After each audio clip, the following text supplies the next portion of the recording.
Shall I start now? Okay. Good morning to all of you and welcome back to the current affairs session. This is Preeti Sagar. So I'm going to discuss all such important articles which are there in the discussions these days. So first article of this week, that is regarding GNCTD bill, that is Government of National Capital Territory of Delhi bill. So basically, the latest development in this bill is that it has been passed in both the houses. It means from Lok Sabha to Rajya Sabha. Good morning, Mohar. So now President assent is required to get this bill into or to convert this bill into an act. So here it is very important to understand what this bill is all about. Basically, before moving on to this, I want to discuss here about the role of governor or LG or lieutenant governor. Basically, Delhi, if we see, that is an union territory, and in union territory, all such union territories, that is, these are being administered by administrators who are being appointed by the president. Now, so Delhi, because Delhi and Puducherry are two UTs or union territories in which legislative assemblies are permitted. So whenever legislative assembly would be there, so here administrator would get the title called that is governor. No, here it will be lieutenant governor.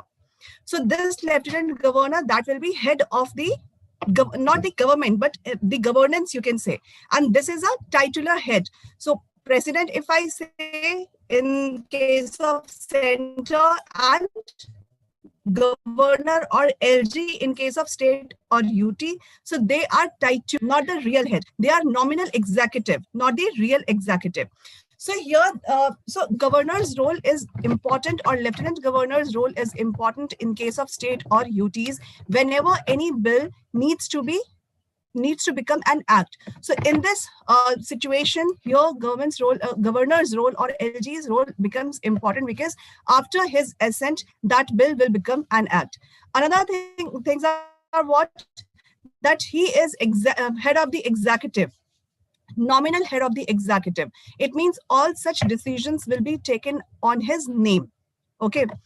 And whatever actions he will take, whatever decisions he will take, that should reflect the will, or you can say the wish of the Council of Ministers. It means whatever actions will be taken up by the governor or LG in case of UT, that should be on the basis of aid and advice of the Council of Ministers. And here, Council of Ministers, that has been headed by Minister in case of states.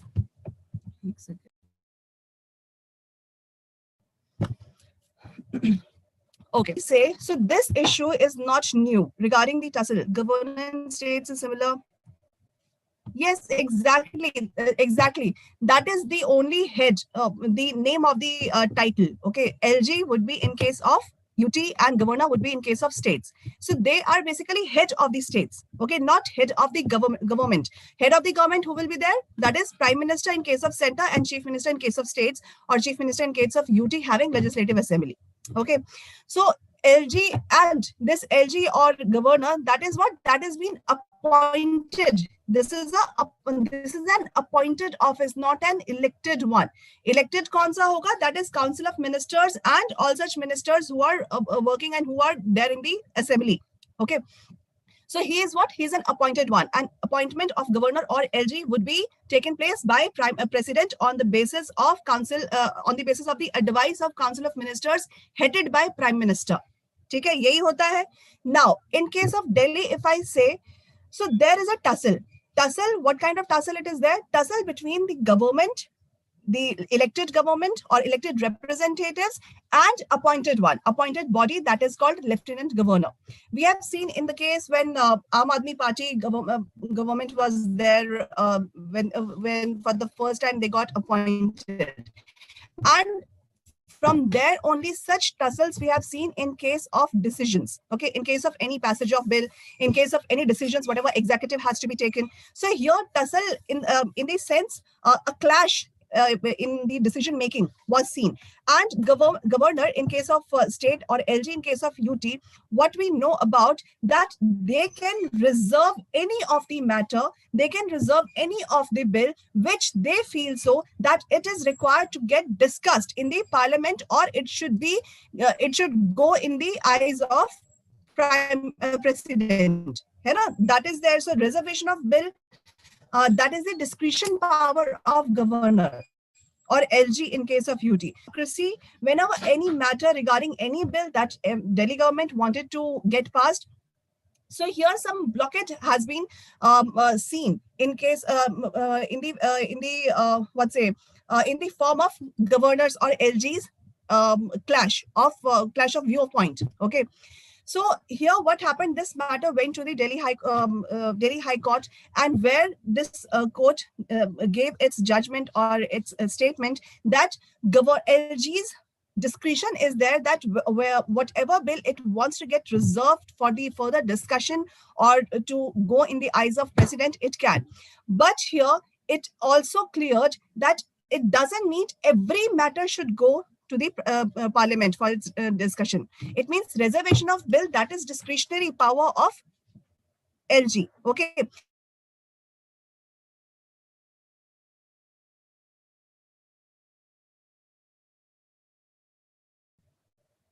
Okay, so that was the case. So here what happens, so nowadays what is happening, parliament that they presented one bill that is regarding some amendments in the government of National Capital Territory of Delhi. Okay, and here it is what? It is regarding governance of Delhi as in UT.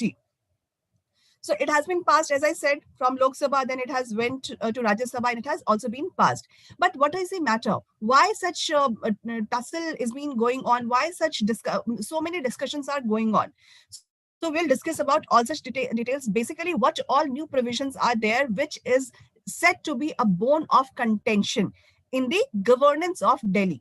Okay, so Rajya Sabha that has approved this bill, as I've said. So government of National Capital Territory of Delhi 2021, that is seeking to make it clear that government in Delhi would mean lieutenant governor. That was passed by Lok Sabha on 22nd March. It means this bill gives the power to lieutenant governor that whatever action, whatever transaction of business would be taken place in Delhi, it would be on the name of lieutenant governor, not on the name of Delhi government.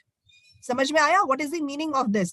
The meaning is that whatever action would be taken, that will be formally on the name of lieutenant governor. It means if Delhi would be run, the governance of Delhi would be run, that would be run on the name of lieutenant governor, not on the name of Delhi government. Now see, this is the point of clash. Delhi government, that is what? That is an elected representative. Representation of people are, representatives of people are sitting in the assembly. It means that was the wish of the people, that they wanted these people to govern them. Okay, but here what is happening? This bill has given the immense power to lieutenant governor. And if I say there is a term which is used for the governor, and the constitution, maybe whatever you have discussed in the polity section, it has been said that governor is what? Governor body is what? That is an agent of the government. है ना? इसको criticize करते हैं that governor, that is an agent of the president or government. है ना? That is to be said. Now see here what is happening. The LG, that is agent of the government, the central government. Okay, and it means in the center BJP is ruling. That is the political point of view, and LG would be appointed by them. Okay, that has been appointed by them. And in Delhi government, the ruling government, that is from another party, that is Aam Aadmi Party. So at many of the places it has been seen point of clash in terms of their views. Okay, so many clashes were seen in the term of decision making. It has been seen in the news in the past. Okay, so according to this bill, what is going to be happen? That government in the city would mean lieutenant governor in the context of any law made by the Legislative Assembly. It means what? It means now whatever law will be made by the Delhi government or in the assembly, what would happen? This will be in the name of Lieutenant Governor. It means it is giving immense power to LG, that whatever he will feel that this particular matter is suiting, then he will give his assent or he will refuse it. Okay, so an absolute, a kind of absolute power is given to the LG according to this bill. Okay, so bill makes it mandatory for the Delhi government to take the opinion of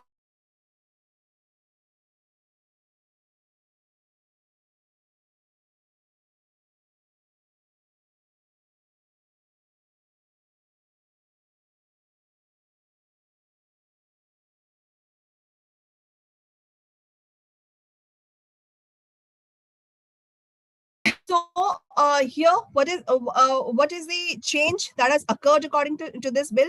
Whatever action will be taken, or whatever Delhi government wants to make a law on the matter, before going for this, they have to take prior permission from Lieutenant Governor. Okay, what it is saying, that they have to take opinion of LG before any executive action. Executive action में क्या होता है? Like all such appointments, like all such important business transactions. Okay, executive actions. And if I say chief minister, in case of this UT, and in case of states, they are head of the executive. Executive means council of ministers. Now, what is what is the situation here? Situation is that they are superseding the role of chief minister, and this role is being passing in the hands of LG. So whatever action will be taken for the executive action has to be taken, that has to be taken before recommendation, prior recommendation of LG or Lieutenant Governor.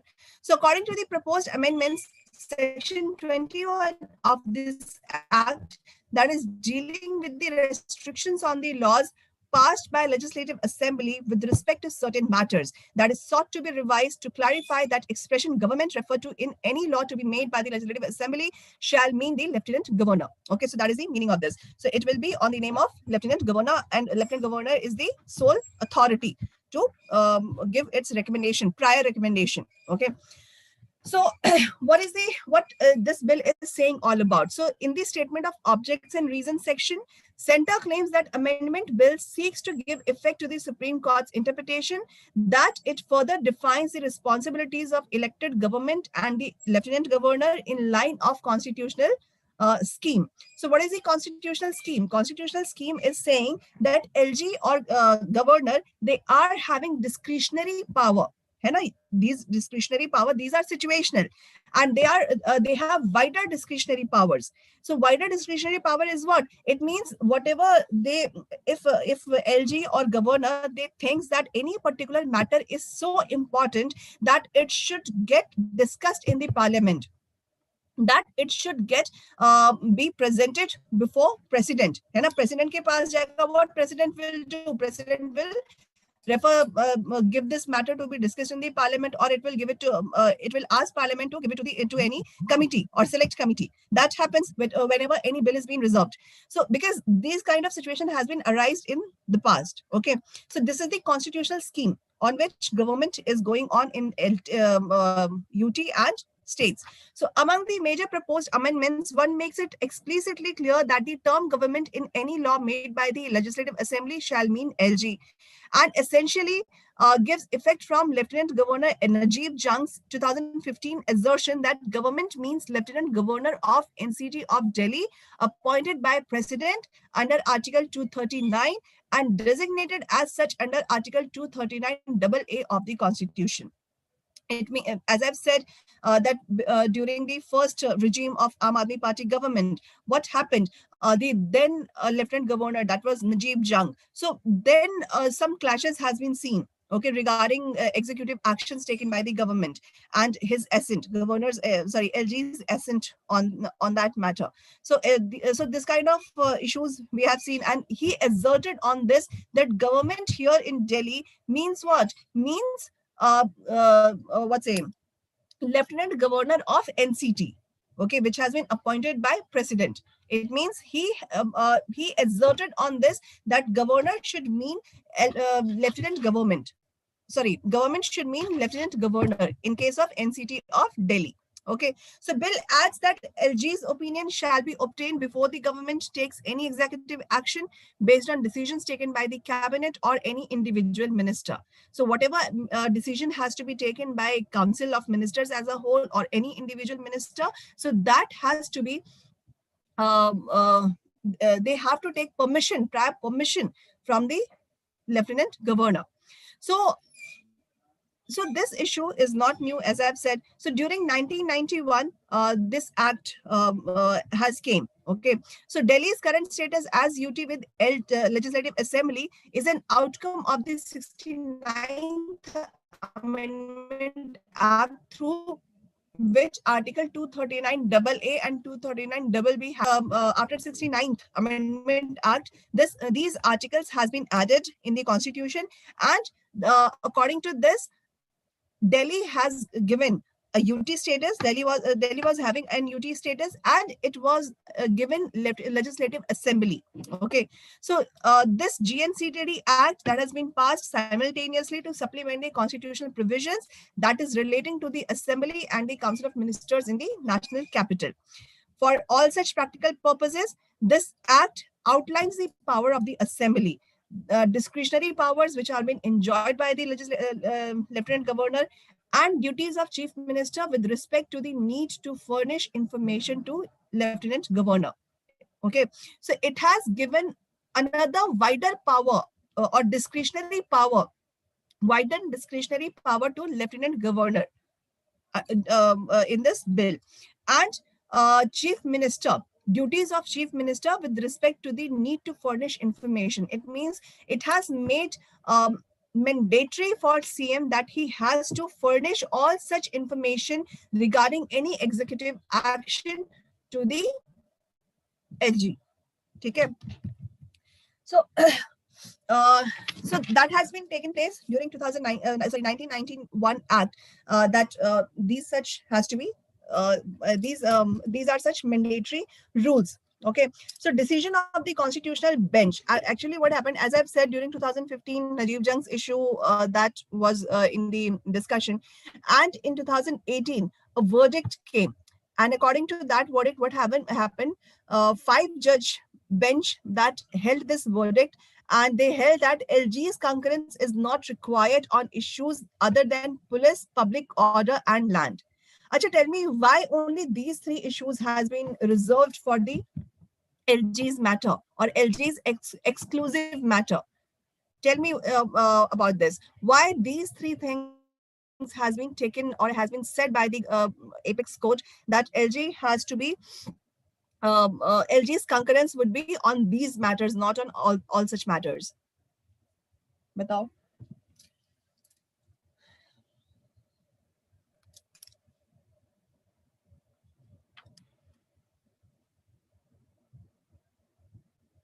Tell me. Any idea?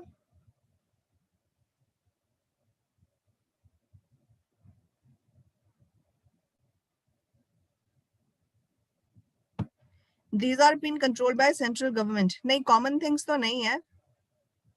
बिल्कुल. They come under union list, and because Delhi is an UT, and it has to be administered by any administrator appointed by president. Okay, so here these matters are being reserved to be decided by the central government, police, public order, and land. Okay. So here bench, this 5-judge bench, they have said that LG's concurrence is not required on issues other than police, public order, and land. So it has added that decisions of the Council of Ministers have to be communicated to the LG. Okay, so so whatever decision Council of Ministers has to be taken, that has to be communicated to the LG, and this is the constitutional norm. This has been given in the Constitution of India that whatever Council of Ministers decision would be there, they have to discuss or they have to communicate it with the LG, or whatever decision LG has to be taken, that has to be taken on the basis of aid and advice of the Council of Ministers. So it has to be clearly stated that requiring prior concurrence of LG would absolutely negate the ideals of representative governance and democracy conceived for the NCT of Delhi by Article 239, Clause A of the Constitution. It means this verdict of five-judge bench, they have totally negated, they have totally denied to give an absolute power to the Lieutenant Governor. Okay, they have said what? They have said that prior concurrence of LG was absolutely negate the ideals of representative governance, because people have chosen them, the representatives who are been elected by the people. So they have chosen them. Then obviously whatever actions has to be taken on the advice of these people, the council, the executive. Okay, so absolute power should not be given to the governor. So that has been said in the 2018 judgment over the issue. So LG was bound by the aid and advice advice of the Council of Ministers. Okay, bench said status of LG of Delhi is not that of governor of a state. Rather, he remains an administrator in a limited sense, working with the designation of LG. It had also pointed out that elected government must keep in mind that Delhi is not a state. So this limitation has been said by the court, that LG's role has to be limited. Why? Because they are lieutenant governor. It means they are not, they do not have the real power as administrators are having in other UTs. Okay, because here elected government is available, and they have this power, and both the offices, LG and government, they have to work together. Okay, that was the meaning of this, the reflection of this statement. And it put a limit on the government as well. Okay, so they have to work with in the limited sense. And it also pointed out that elected government, they also should keep in the mind that this Delhi is not a state, it is still an UT. It means if UT is there, it means it has some importance, and the last control, or the, you can say, the entire control is in the hands of president, not in the hands of chief minister or LG. Whatever UTs we are having, these are having some strategic importance. है ना, UT का strategic importance है, तभी तो these places are being said as UT, are being called as UT or union territory. Okay, so Delhi is an union territory. It is not a state. It means the sole control is in the hands of president, not in the hands of chief minister. So CM should also keep it in the mind, and LG should also take care of that it is not a state, and they are not the governors, they are LGs. That is why they cannot have sole authority on Delhi. Okay, so that has been decided by the constitutional bench. Now, what changes will occur if this bill will become a law? So, encouraged by the Supreme Court verdict, elected government has stopped sending files on the executive matters to the LG before the implementation of any decision. So now Delhi government started doing that they stopped sending any matter or executive matter to the lieutenant governor before implementation of any decision. That is why this issue has been raised again. So it has been keeping the LG abreast of all administrative developments, but not necessarily before implementing or executing any decision.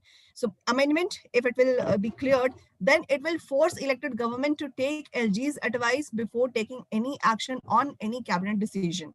So before taking action, all such actions, they have to take, they have to refer this matter to the LG's advice. Okay.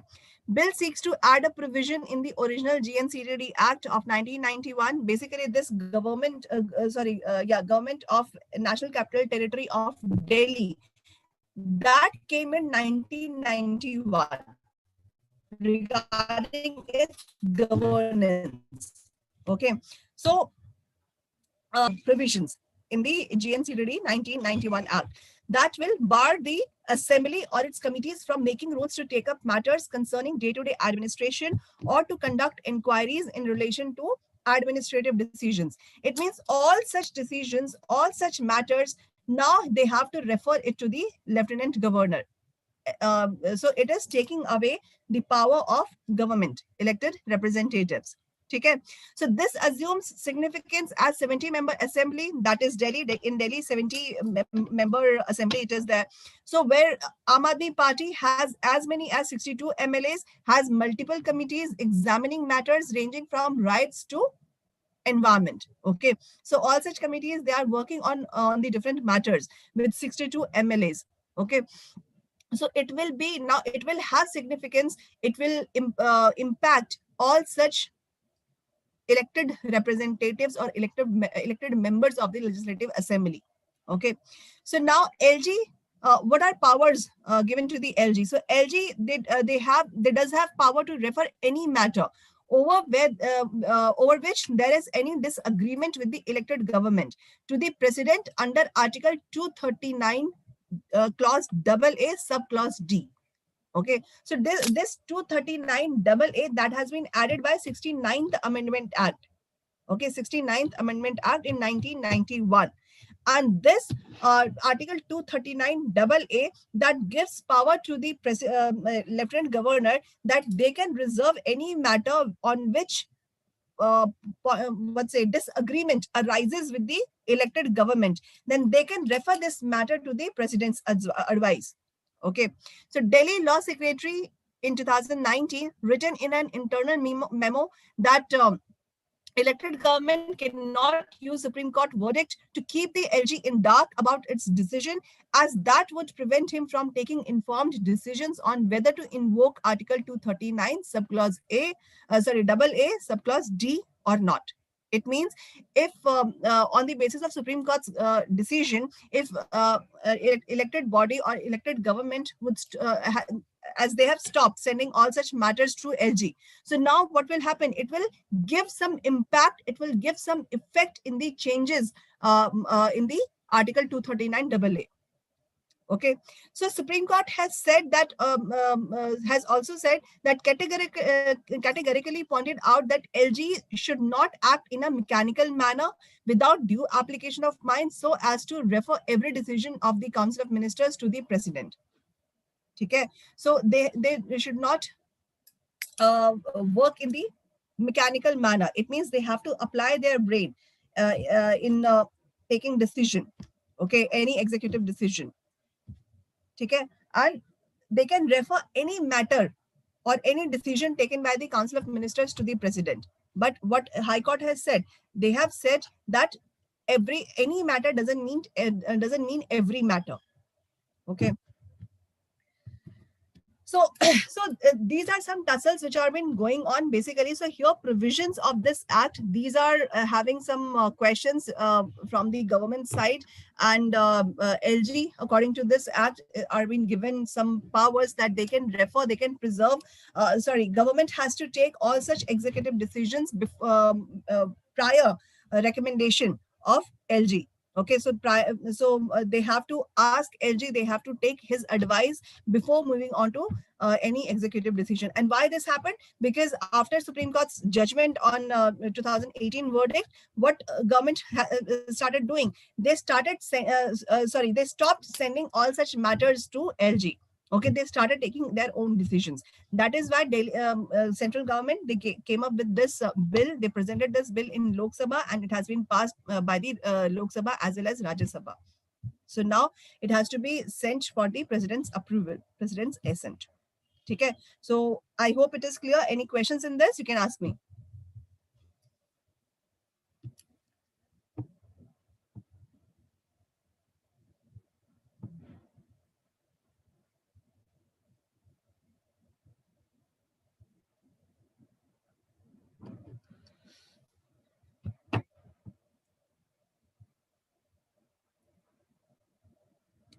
सब समझ में आ गया मतलब? No questions, all clear? Okay, chalo.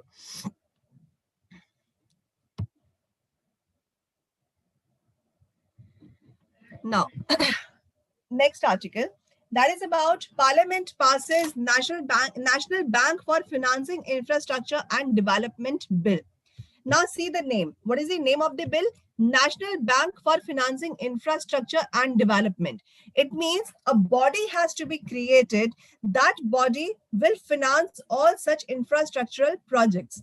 मतलब एक bank होगा, that will be a national bank, And this national bank, what duty would be given to the to this body?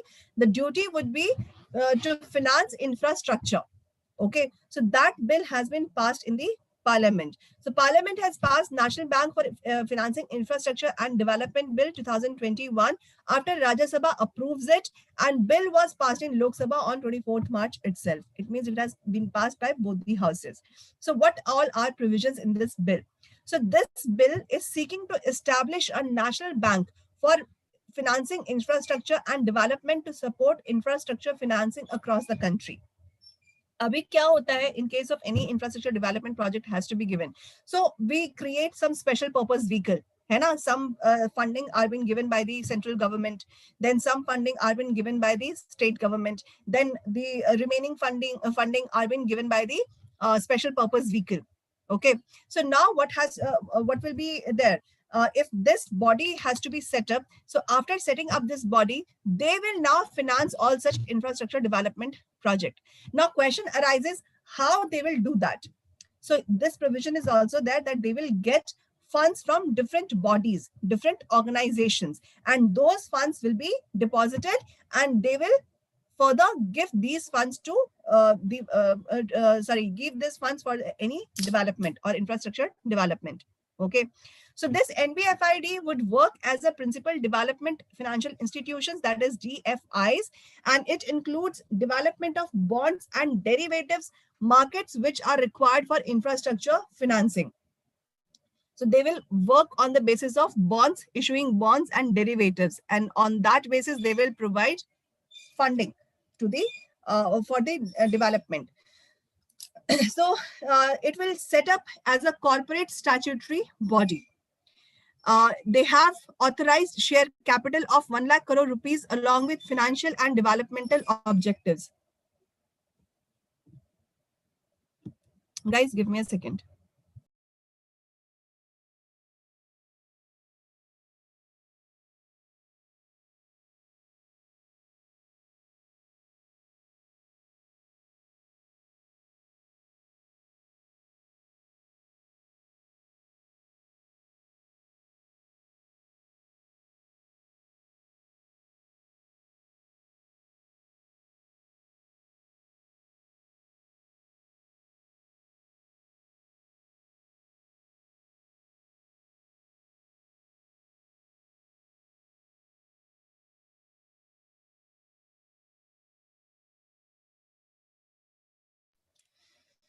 Okay, I'm so sorry. Yeah. So after setting it up, it will work as a corporate statutory body. It means it will be a corporate body. मतलब क्या होगा? Statutory body है, that will be setting up on the basis of statute. Statute, it means act made by the parliament. So parliamentary statute, on that basis it will be created or it will be established, and it will be given a corporate status. It means it will be a corporate body.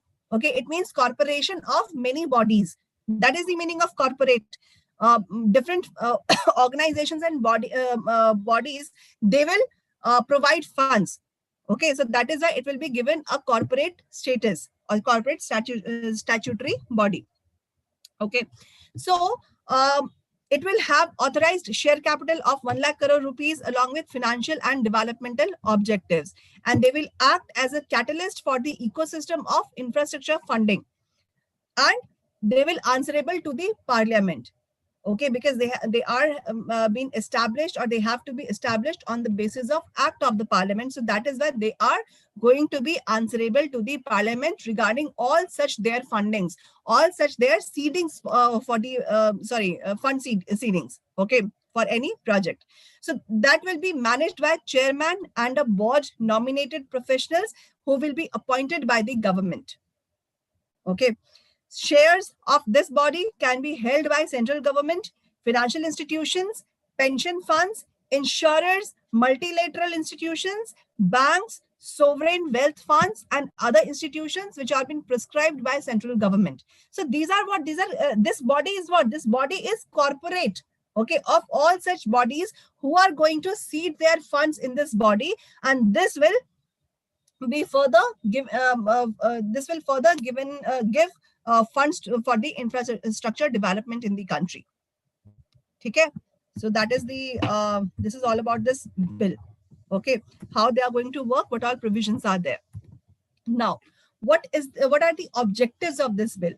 So there are certain objectives. First is financial. So financial objective of this bill, if I talk about, so financially, what they will do, they will lend, they will invest or pull investments directly or indirectly for the infrastructure projects entirely or partly in India. It means in any of the states, in any of the region, they will provide fund. Okay, they will lend money, they will invest. It means on their own they can invest. Okay, or they will pull investments. It means pulling investments means what? It means they will be in the what's a corporation with any other body, and they will try to pull investments from different bodies in any certain project, either directly or indirectly, or for infrastructure projects entirely or partly in India. Okay. Another is developmental objectives. In this, they will facilitate development of market for bonds, loans, and derivatives to finance the infrastructure. It means this will, the funding will be given on the will be issued on the basis of bonds and derivatives, or they will provide loans to the body. Okay, so that is developmental objective. Next is what? Development financial institutions. So financial institutions will be developed. So they are to set up to provide long-term finance for those segments of the economy where risks involved are beyond acceptable limits of commercial banks and other financial institutions. It means whenever any project has to be initiated, so for that money is required. And if so and so organization who is in the construction, they are heading towards corporate banks, commercial banks. So commercial banks have certain limit, and up to that limit they can provide the loan amount, or financial institutions, they can provide the loan amount. Now what about the remaining? So for remaining, what we have seen in the country, we have seen that either externally we have taken loan, or you can say special purpose vehicle has been created. Okay, so now what they will do, they will provide long-term finances in these situations. Okay, so wherever risks are involved, so they will provide long-term finance to those segments too. Okay, these DFIs, they do not accept deposits from the people. Now this is very important. You know, when what's a post payment bank was established or initiated in the country, that year this question came in UPSC regarding and what all options were, what all statements were there, whether these post payment banks, they are accepting deposits, they are issuing credits.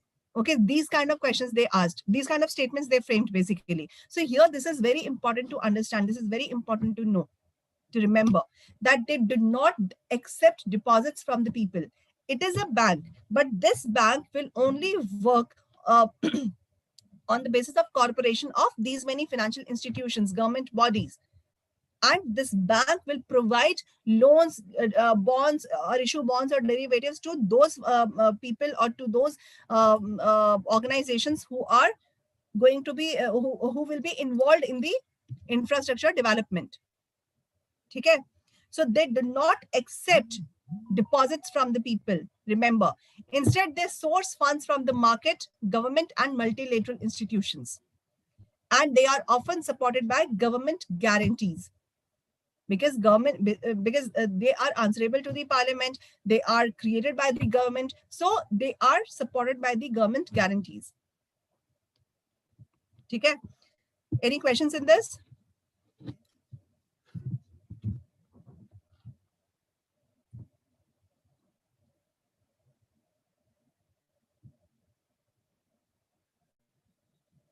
Any questions?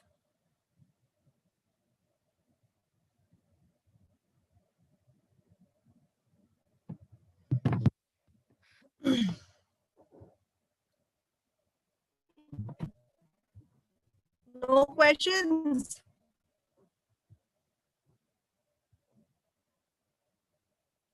Development means the construction. Okay, you are talking about which development? Basically this DFI, development financial institutions. Dhyanchand?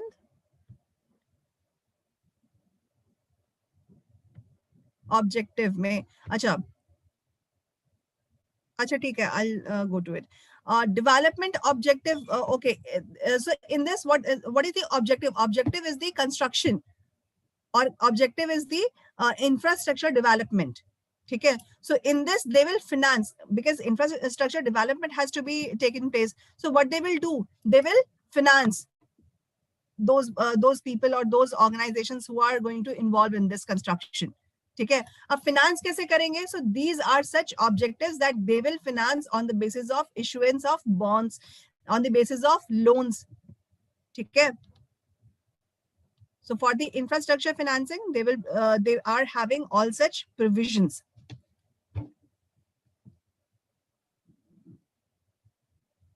Financial objective में ये है that they are not only going to give money, they are not going to give support, but here they can also invest. They can lend money. They are lending money on the basis of bonds, loans, है ना? That is there. Here they are themselves investing, or they are trying to invest by other bodies. ठीक है, तो ये इनका financial objective है in the NBFID. ठीक है, so financial objective में क्या होगा, that they are they will lend money by themselves, they will invest into that project, or they will try to get investments from different bodies as well. मतलब अगर खुद करेंगे, that is direct one. Indirectly क्या होगा, that another body they are trying to get that body into investment. ठीक है, okay.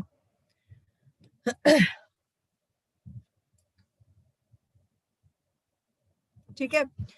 So in the financial, what they will do, they will invest, they will lend, they will try to take investments or attract investments. DFI means what? DFI का मतलब ये होगा that they will provide long-term finances. And to whom they will provide long-term finances? For example, in the country, if any infrastructure development project is taken place, okay, or is going to take place. For example, what kind of infrastructure development we should go for? For example, any road has to be constructed. Okay, any road has to be constructed.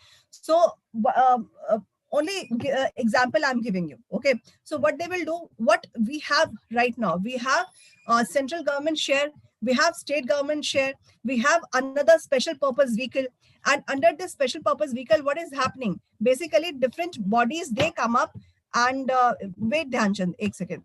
Okay, so basically private bodies, they come up and they involve into investing in the construction, है ना? Or government, they create a special purpose vehicle that this SPV is particularly, or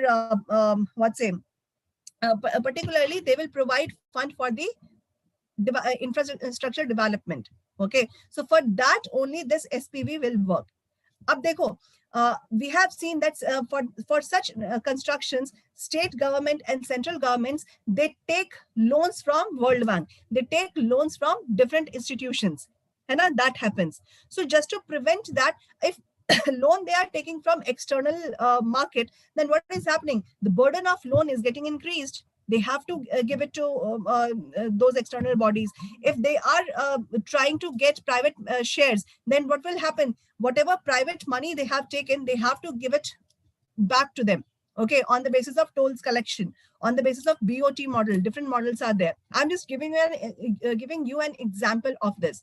So in the DFIs, what would happen? A bank would be created, and this bank would provide money for the development. And this is what? This is DFI, and that is Development Financial Institutions. So these DFIs, they will provide long-term finance to those segments of the economy where such risks are involved. It means if any infrastructure development is that has to get constructed, that has to be taken place, but risks are involved.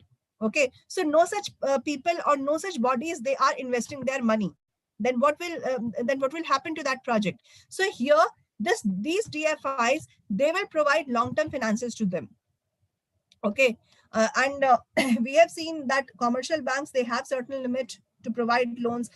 Financial institutions, they have certain limits to provide such loans. So here, these DFIs, they are going to provide long-term loans to those bodies, okay, for the development. Another thing is that these DFIs, these are a bank, but they are not going to accept deposit of the people or the public. Okay, so they will source funds from different organizations, different agencies, not organizations, but different agencies of the government. Multilateral institutions हो गए, government हो गया, financial institutions हो गए. ठीक है, so यहाँ पे objective under this DFI, that is development financial institutions, you need to understand what is the meaning of it. The meaning is that long-term financial loans are to be provided. ठीक है, and in those areas they will provide these loans which are risk prone, and beyond certain limits commercial banks are not going to give them money, or financial institutions are not going to give them money. So in that situation, the objective is to create DFI, and this DFI will help the project to get the long-term loans. Okay, now is that clear? Nahi.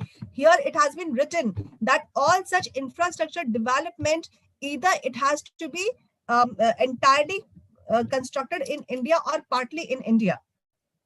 ठीक है, मतलब partly क्या होगा, मतलब construction कहां पर होगा, सिर्फ इंडिया में ही होगा. ओके, सो फॉरेन प्रोजेक्ट को फाइनेंस नहीं करेंगे, ओनली इंडियन प्रोजेक्ट्स को they will finance whatever construction has to be taking place. Okay, but going forward, abhi to kya hai that this establishment has to be taken place. So abhi kya hoga, this will set up, but later on in the coming years we will see such changes will take place. Jaise World Bank, they finance projects outside the country, hai na? That is a world body, so they finance projects of different countries. Then what's say Asian Infrastructure Development Bank, AIDB, so they provide finance to all Asian countries for infrastructure development. So we will see the changing features of this NBFID in the coming future. ठीक है, तो अभी कुछ नहीं है, but later on we can see those changes, whether they are going to finance foreign projects as well in the country or outside the country. ठीक है.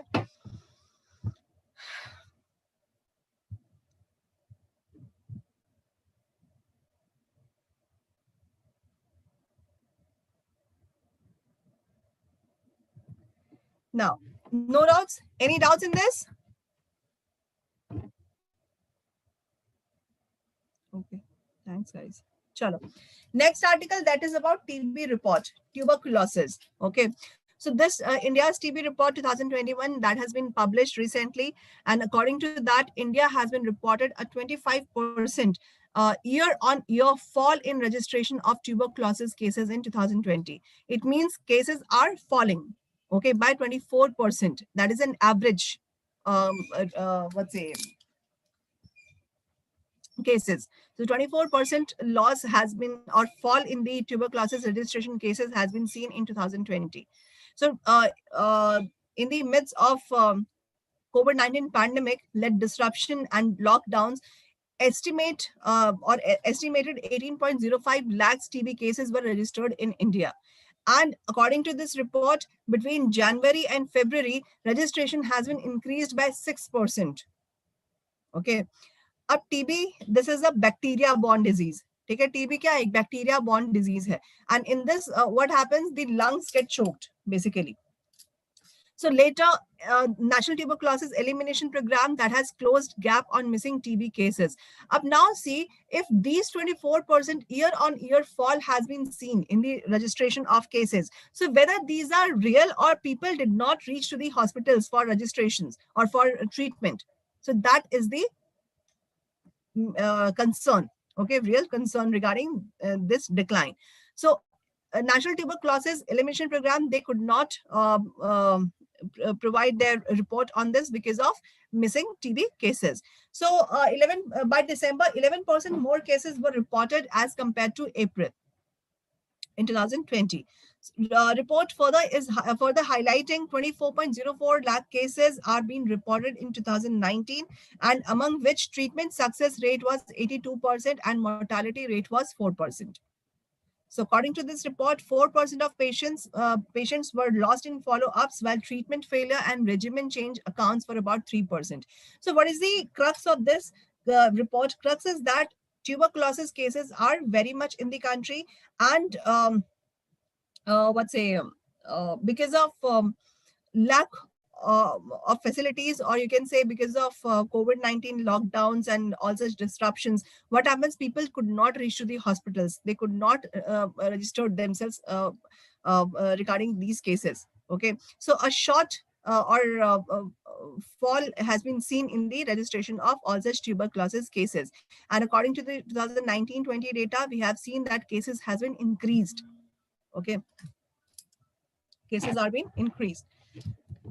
So if we talk about these cases in India, or tuberculosis cases in India, so here tuberculosis, we have seen that it was one of the major challenge, okay, or critical health challenge. Okay, so typically has devastating health, social, and financial consequences for patients as well as communities on the large scale. And India has largest cases of these TBs, somewhere 2.64 million tuberculosis patients across the world, and which is accounts for 30% of world TB cases. So government of India, they have aimed to have TB free India by 2025. So now 2000, we are in the 2021. So in the coming years, or 5 years ahead of the global trade date, that is 2030. It means 2030 is the eradication, the total eradication of TB from the world. That is the date. And 2025 was is what? That is the target of eradication of TB from India. So India has taken this target that by 2025, India has to be TB free. Okay, and 2030 is the global target. So within this aim, India is trying to detect cases early and prevent emergence of new cases by extended TB care. Okay. Now see, as I've said, TB is a bacteria-borne disease, and it is a transmissal. Okay, what is the term? I'm forgetting it. Okay, so it gets transmits basically. So transmission takes place from people to people. Okay, on the basis of so that is a communicable disease. Okay, so here because so sanitation is one of the biggest challenge for the eradication of TB cases. So sanitation, health condition, that becomes the biggest challenge to eradicate these cases. Communicable is there. I've said that. Okay, so government has taken such initiatives. Why? Because they have set a target of 2025 by that by 2025 they have to eliminate TB from India. So what all initiatives they have taken? So one is Nikshay ecosystem. Nikshay ecosystem, that is what? That is a national TB information system that will act as one-stop solution to managing information of patients and monitor program activity and performance across the country. ठीक है, देखो basically TB cases we will see in those areas where people are living in unsanitized manner, है ना, where sanitation is not proper, where cleanliness is not there. So and people's behavior, that is one of the biggest reasons of communicable disease like TB. Okay, so this gets transmits from people to people. So here what government initiative is that? Government initiative is to provide information regarding TB. Okay, so national TB information system has to be set up under Nikshay ecosystem that will act as a one-stop solution. One-stop solution means what? It means detection of TB would take place and proper treatment would also be there. So one-stop solution, it means all the solution of such problem would be at one place only. Okay, so it will act as one-stop solution to manage the information of patients and monitor program activity and performance across the country. Okay, next is what? Nikshay Poshan Yojana. Under this NYP scheme, the aim is to provide financial support to TB patients for their nutrition. Dekho, the treatment of TB, that is free of cost under DOTS program, in which medication are to be given for 3 months. Okay, so for continuously 3 months, patient has to go for go under medication, and after that medication, TB will be curbed. Okay, But here what happens? If a TB patient, if I talk about, so this is not only about providing free medication, it is also being, because as I've said, TB, poor people, they are much prone to this problem, this disease. Okay, because of unsanitized manner of their living, because of lack of money, because of lack of livelihood. Okay, so in that situation it becomes very difficult to get proper nutrition. And nutrition helps you to build what's a strong immune system. And if a strong immune system is there, then fight against diseases would be very stronger. Okay, so here nutrition is the basis of the eradication of TB.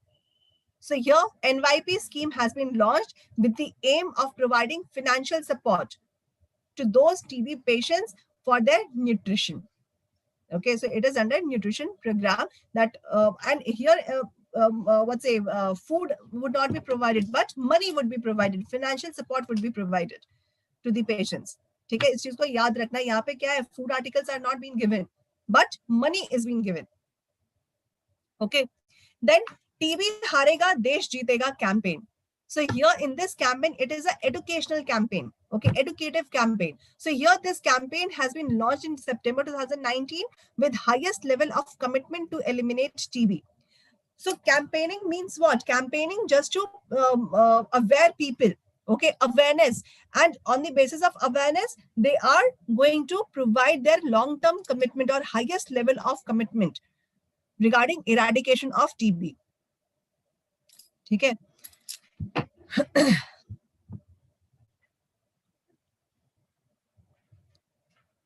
There might be, I don't understand this name of this name, Nikshay. There might be significance, but you need to remember. Okay, now another is about Saksham project. Saksham, that is that was launched by TIS, that is Tata Institute of Social Sciences. So it will provide psychosocial counseling to drug resistant TB patients. Basically what happens, TB patients, as I've said, under DOTS program, they are being provided medication. Okay, but what happens if you stop medication in between? For certain period, medication is being given.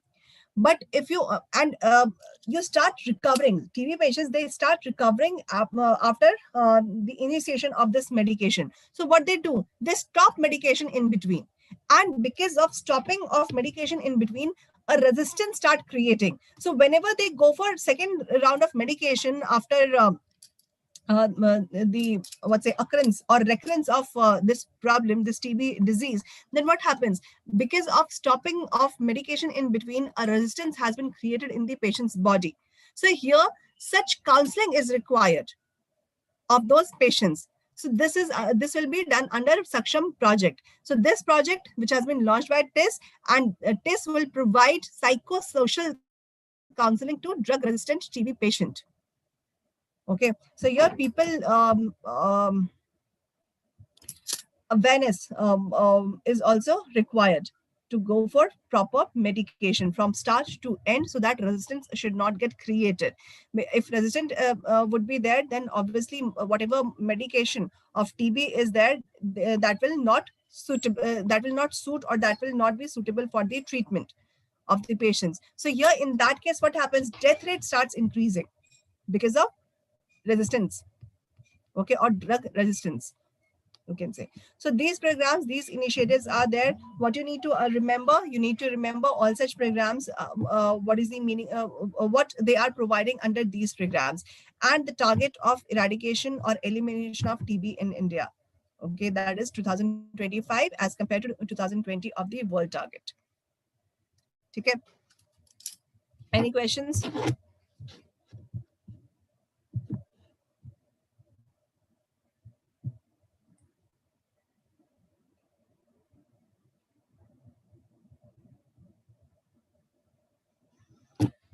Any questions in this?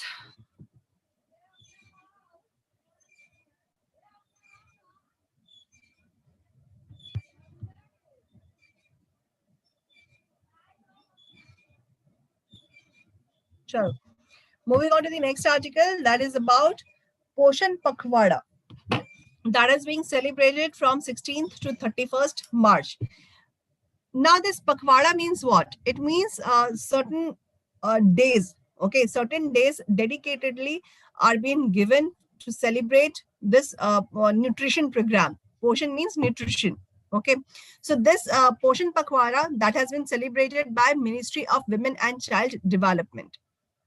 Okay, under this Department of Women and Child Development or Social Welfare Department, they will be the nodal department to look after Poshan Pakhwada across the states and union territories. It means this program has to be run in all the states and in all the union territories. Okay. Now, what are the key focus areas under this Pakhwada? Poshan Pakhwada. So key focus area of this Pakhwada that has to address the nutritional challenges using food forestry and to organize Poshan Panchayat. Now see, food forestry. Food forestry, it means they will discuss or they are discussing the different alternate ways to provide nutritional foods or nutritious food. Okay. And organization of Poshan Panchayat. So this Poshan Panchayat is what? It is a kind of platform where people, they will try to aware. Okay. They will try to create awareness. Okay, so organization of this Poshan Panchayat, they will work on the awareness basically regarding nutritional food and regarding the importance of nutrition. Okay, so under this Pakhwada, National Medical Plans Board or Medicinal Plans Board working under Ministry of Ayush will distribute 4 samplings of nutritional rich plants to each of the Anganwadi centers. Okay, so samplings would be planted of nutritional rich plants under this Pakhwada time period, and this will be distributed by National Medicinal Plants Board, which is working under Ministry of Ayush. That you have to remember. Okay, so they will cater to nutritional challenges. Distribution will be done under supervision of local panchayats or DM or DC. Okay, district magistrate or district collector. Okay. So ministry will also be organizing awareness campaign on the topics including malnutrition prevalence and their consequences, food forestry, Poshan Vatika, identification of SAM children and its management. Okay.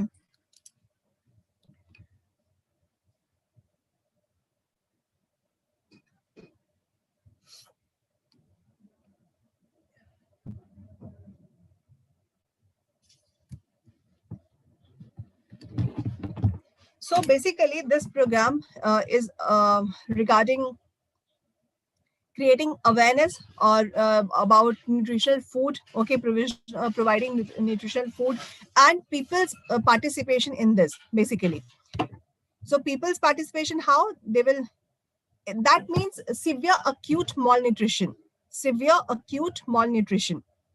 and children, they are prone to it. And why they are prone to it, we have discussed many of the articles regarding this severe acute malnutrition because of mother.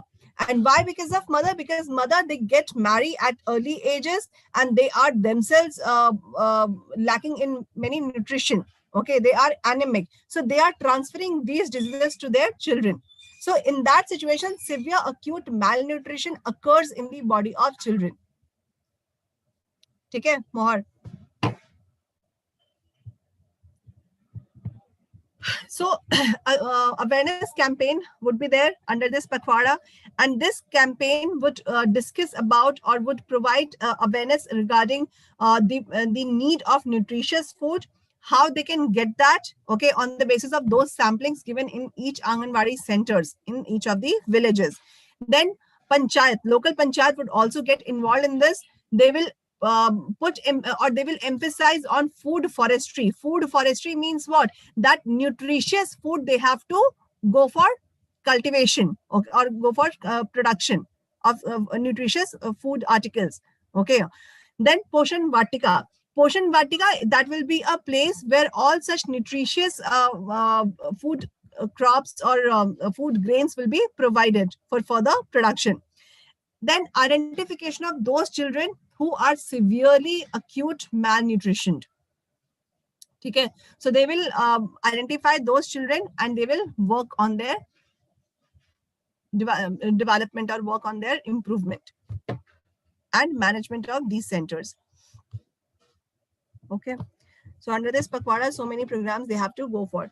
And nutrition challenge is very critical for the country, because we have seen in the global hunger index, India's position has been declined. Okay, because of increased wasted and stunted cases, wasting and stunting cases in the children. Okay, and it has become very wider during COVID-19, as we have discussed. Because of COVID-19, what happens? Schools are being closed. Many children, they used to reach empty stomach to the schools. So that is why schools, they started providing midday meal schemes along with folic acid tablets, okay, vitamin and iron tablets, okay, along with the food. So because of closure of schools during during lockdown and COVID-19 pandemic, what happens? Children, they start what's it, stopped getting food in the school under midday meal scheme. So government, they decided to provide dry ration, but this dry ration, that could not reach to each and every houses. So because of that, what happened? The cases of malnutrition in country, that started increasing. Okay, that increased, or that widened basically. Okay, so Poshan Abhiyan, if I talk about, so that has been launched in 2018 by Prime Minister, and it seeks to improve nutritional outcomes in the holistic manner. So it will ensure or it ensures people participate on a wider manner. So nutritional challenge can only be curbed by the participation of people. Okay, so it also brings about behavioral change at the individual and community level, so as to achieve desired goals of the mission. So it is not only about provision or providing food articles to the people, but it is also about awareness of the people. It is also about production of those nutritional food by themselves, so that they can consume, they can give it for the consumption of these food articles for their children. Okay, so it is also about behavioral change that has to be changed, and it is also about improvement of nutritional outcomes in the holistic manner. Okay, then Poshan Mah. So this Poshan Mah, that was observed in the month of September 2020, and during this nutrition-centric Jan Andolan, based on celebrations, the momentum to set up Poshan Vatika gained the space. Okay, Vatika means what? Vatika means a kind of garden. Okay, and under this Poshan Vatika, government will give all such food grains which are rich in nutritions.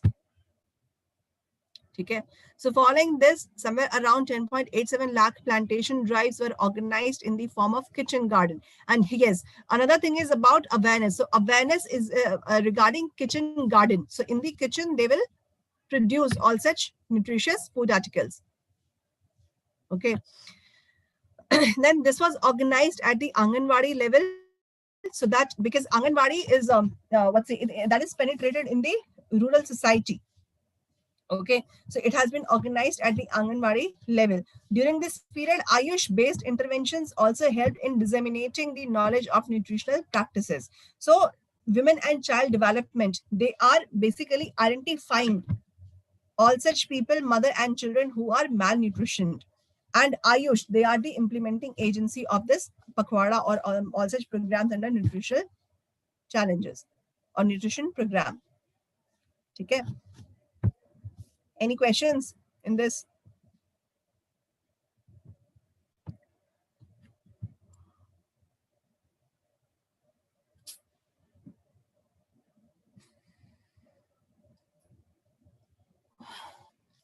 Any doubts, any questions?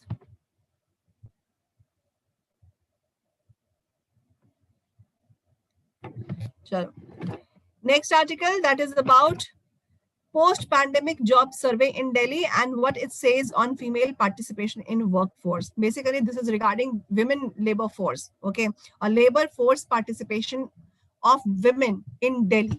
So post-pandemic job survey has been taken in Delhi, okay, and what is the result of that? So we'll discuss about. So Delhi government, they commissioned employment survey carried out between September to November 2020, and that has captured the severity of job crisis that was plaguing the national capital. that continued to reel under the impact of pandemic and the consequent lockdown, which was eased over months. So because of lockdowns, because of impact of pandemic, what happened? People lost their jobs because of lockdowns. Because of lockdowns, it happened. So severe job crisis has been seen, especially in Delhi. Why? Because Delhi is the national capital. Okay, so this is so because of that, many people, they aspire to go to Delhi. They aspire to get jobs. Okay, whether it is male or female. Okay, whether it is educated or non-educated. So they aspire to get jobs for their better livelihoods. But what happened? Because of lockdowns, and because Delhi is a huge populated area, what happens? People started migrating because due to lockdown, they lost their jobs. Okay, so survey has found a sharp surge in the unemployment rate of Delhi from 11.1% to 28.5% in October, November, and a drastic dip in the share of women in the workforce. That included a large percentage of graduates and postgraduates. So this female labor force participation, that is not about uneducated, but this is also about graduates and postgraduates. They also lost their jobs at high scale. Okay. So report has finally has been jointly prepared by Delhi Directorate of Economics, that is DDE, and Statistics for the Center and the Center for Marketing Research and Social Development. So this Delhi Directorate of Economics and Statistics and Center for Market Research and Social Development, so they jointly worked on this survey regarding employment.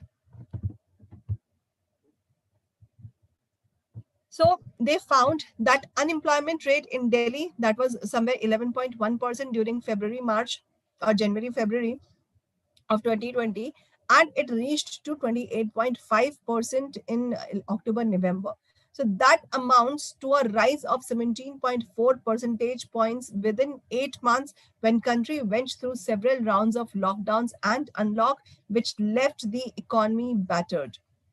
Okay, so after lockdown, unlock period, we have seen even during that time period, we saw this gap has widened of unemployment, especially among women. Okay, so Delhi government, they did not undertake any such focused study to ascertain the level of employment and unemployment in the city before. Numbers from other surveys, including those carried out by the National Statistical Commission, can act as reference points. And second periodic labor force survey conducted during July 2018 to June 2019 had found that unemployment rate in Delhi during a aforesaid period was 10.4%. Okay, that was in the line with the pre-corona numbers of the Delhi government survey. So another sample is saying that unemployment was 10.4% during the same period, and this survey conducted by DDES and statistical of marketing, marketing agency, or was that Center for Market Research and Social Development. So they found it was 11.1%. Okay. Now, if I talk about female labor force participation, so survey clearly has revealed that pandemic and lockdown has dealt a severe blow to the share of women in the workforce and pushing up the unemployment rate in this category to 54.7% from 25.6%. Okay, देखो what is happening because of this, because of COVID-19. What happened? Women were the main mainly women, they lost their jobs. Why? Because they were if they were working or they were getting job, they got only for the support. They got only for the supporting the family. That was not the priority. Okay, because in Delhi, not in Delhi, but in the Indian society, if women, any women is working, so it has been regarded as they are supporting. Okay, they are not the sole person who is earning. They are in the supporting. So whenever any support would be there, so it seems that they are vulnerable. So here vulnerability of women labor force is present in India. Okay, so whenever any situation arises or any situation like pandemic arises, so in that women are the first sufferers. Now what happens if they have lost their jobs? So now they started taking care of house or their households. Okay, so their house. So now what they are doing, they are doing the job permanently. 24/7 into 365. But they are doing this job without any holiday, without any payment, without any salary. Okay, without any break, basically. So report noted that concern that as much as 83.1% female respondents contacted for the survey were out of the labor force altogether. And this corresponding figure is 31.6% in case of men. So in case of women, 83.1% female are like who has lost their jobs during pandemic. And if I say about male, so they are 31.6%. So among 83% women unemployed and available for work, 16.6% are graduates, 27.6% have cleared 12th, and 23.8% have studied till class 10. So at different education levels, these survey has been conducted, and on that basis we got to know that uneducated, or you can say less educated, or till 10th standard studied women, they have lost their jobs greatly, okay, in the great number, 23.8 percentage, and graduates are 16.6 percentage, 12th cleared are 27.6 percentage. Okay, so out of labor force. So to understand this, one needs to first know the meaning of labor force. So labor force, that is a term used to refer to the people who are either employed or unemployed but seeking work. Okay, so labor force means what? It is not only employed one, it is also an unemployed, but this unemployed is seeking job. Okay, that is it means these are those people who are able to work. Okay, who are able to work. So they are working either, or they are looking for a job. They will be treated, or they will come under labor force. So out of labor force, that refers to those who are not just unemployed but also not looking for any work. Okay, so they are out of labor force. So this usually refers to students, pensioners, people making do with earnings as a landlords. Okay, so these people are not in the labor force, they are out of the labor force. Okay, so in case of women, more likely explanation is that a large majority remains engaged in the domestic duties, as I've said, unpaid job. Okay, so survey has recommended that a deeper study be carried out to go deeper into the issue. So all such females, they have lost their jobs. Now they have one work to do, that is to take care of the home or the house, and that is an unpaid job. Okay, so that was about this, all about this article. Any questions you can ask?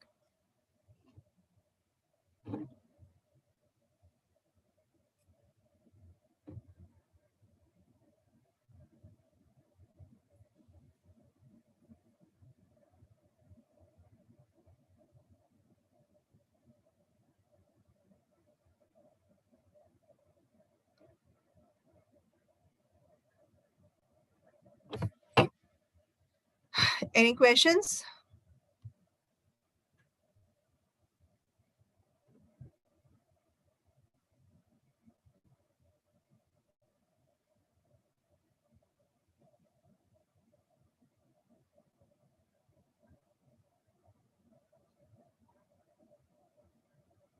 Sure.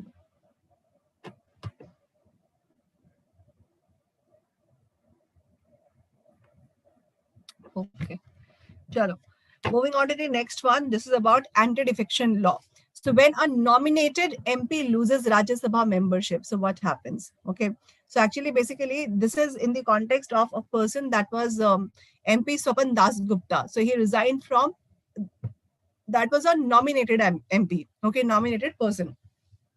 So he resigned from Rajya Sabha a year before completion of his term. It means एक साल बचा था उनके term completion में, and basically Rajya Sabha members, they get the term for 6 years, है ना? 6 years का membership होता है, and at every 2 years members get retired. So after completion of 6 years, what happens? Members of Rajya Sabha, their retirement is due, and 6 years is the term.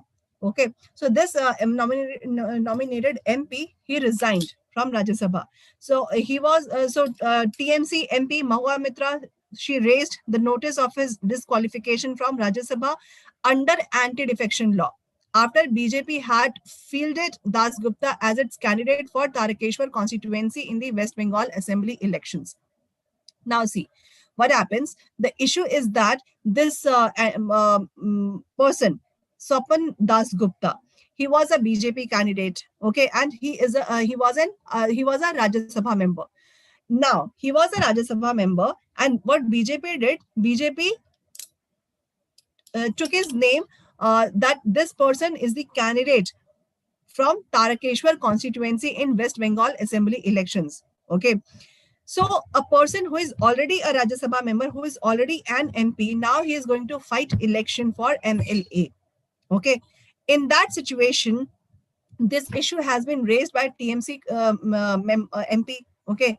And she raised that this is the matter of anti-defection. Okay, so this person needs to get disqualified because he is going to fight election on the MLA seat, and he's already in the office of MP. Okay, now so here question arises, what is anti-defection law, because of which Das Gupta has to resign after being chosen as an election candidate. Okay, so if I talk about nominated members, so during the making of this constitution, constituent assembly members, they felt that Rajya Sabha should have members who might not win elections but will bring knowledge and expertise to discussions in the upper house. Basically, Lok Sabha, Rajya Sabha, if we talk about, so Lok Sabha is a green house and Rajya Sabha is a red house. Green house means what? That this represents ground. Ground means the members of Lok Sabha that will be elected representatives of the people. They are directly elected body. Okay, but in the Rajya Sabha is the representation of states. Okay, members will represent all such states and UTs having legislative assemblies. Okay, so it will be an indirect or indirectly elected body, and this body is required. Why? Because this body will be having members of expertise, knowledge.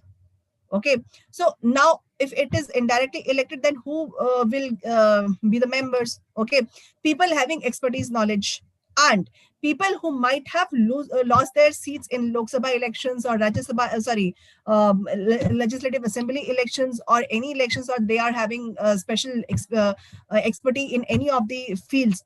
Okay, so these people can become member of Rajya Sabha. So that was the view of Constituent Assembly. Okay, while making constitution. So what they will do, they will bring those expertise in the Rajya Sabha, and these expertise will be used or utilized for the development of their states. मतलब हर state का representation है Rajya Sabha में. So what will happen? People, they come up with their expertise, knowledge, and that will be implemented in the development of their states. That was the idea. Okay.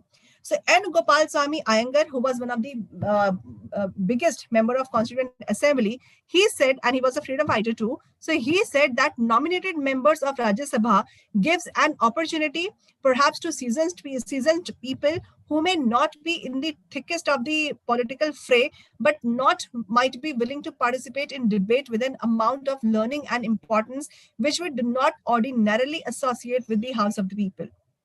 It means he had some doubts whether it will fulfill the objective or not.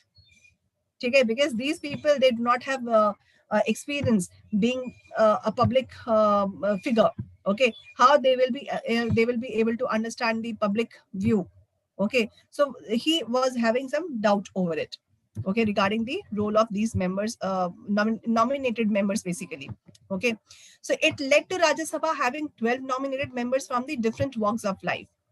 Okay, broad criteria for their nomination is that they should have distinguished themselves in the fields like what? Like literature, science, art, and social services. So you have seen that these 12 nominated members, these are nominated from different fields, and they are acquiring knowledge from these fields that can be implemented in the development of the states.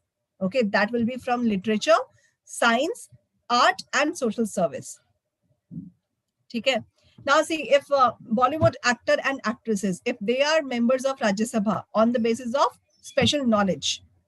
So now you can understand if Rekha is a member of, she's an MP of Rajya Sabha. So if so, how she is applying her brain or applying her knowledge in the development of the state.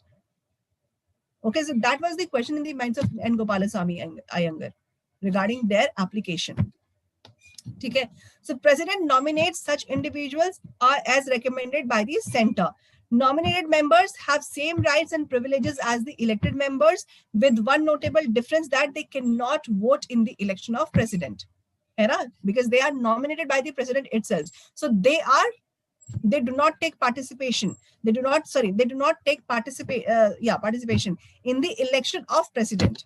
They cannot participate in that because they are nominated by president. Okay, so that is there. Now, so that was about nominated members, how they get seats in the Rajya Sabha, and what is the objective behind that. Okay. Now, if I talk about anti-defection law. So during 1985 10th schedule, that was known as anti-defection law, was added in the constitution in the 1985. Its enactment that was catalyzed by the political instability after general elections of 1967, and this was the time when multiple state governments were toppled after MLAs changed their political loyalties. Basically what happens till 1967, Congress was the prime, or you can say was the biggest uh, uh, political party of the country. But we saw emergence of many new parties during late 60s and early 70s, many new parties that emerged in the country. Just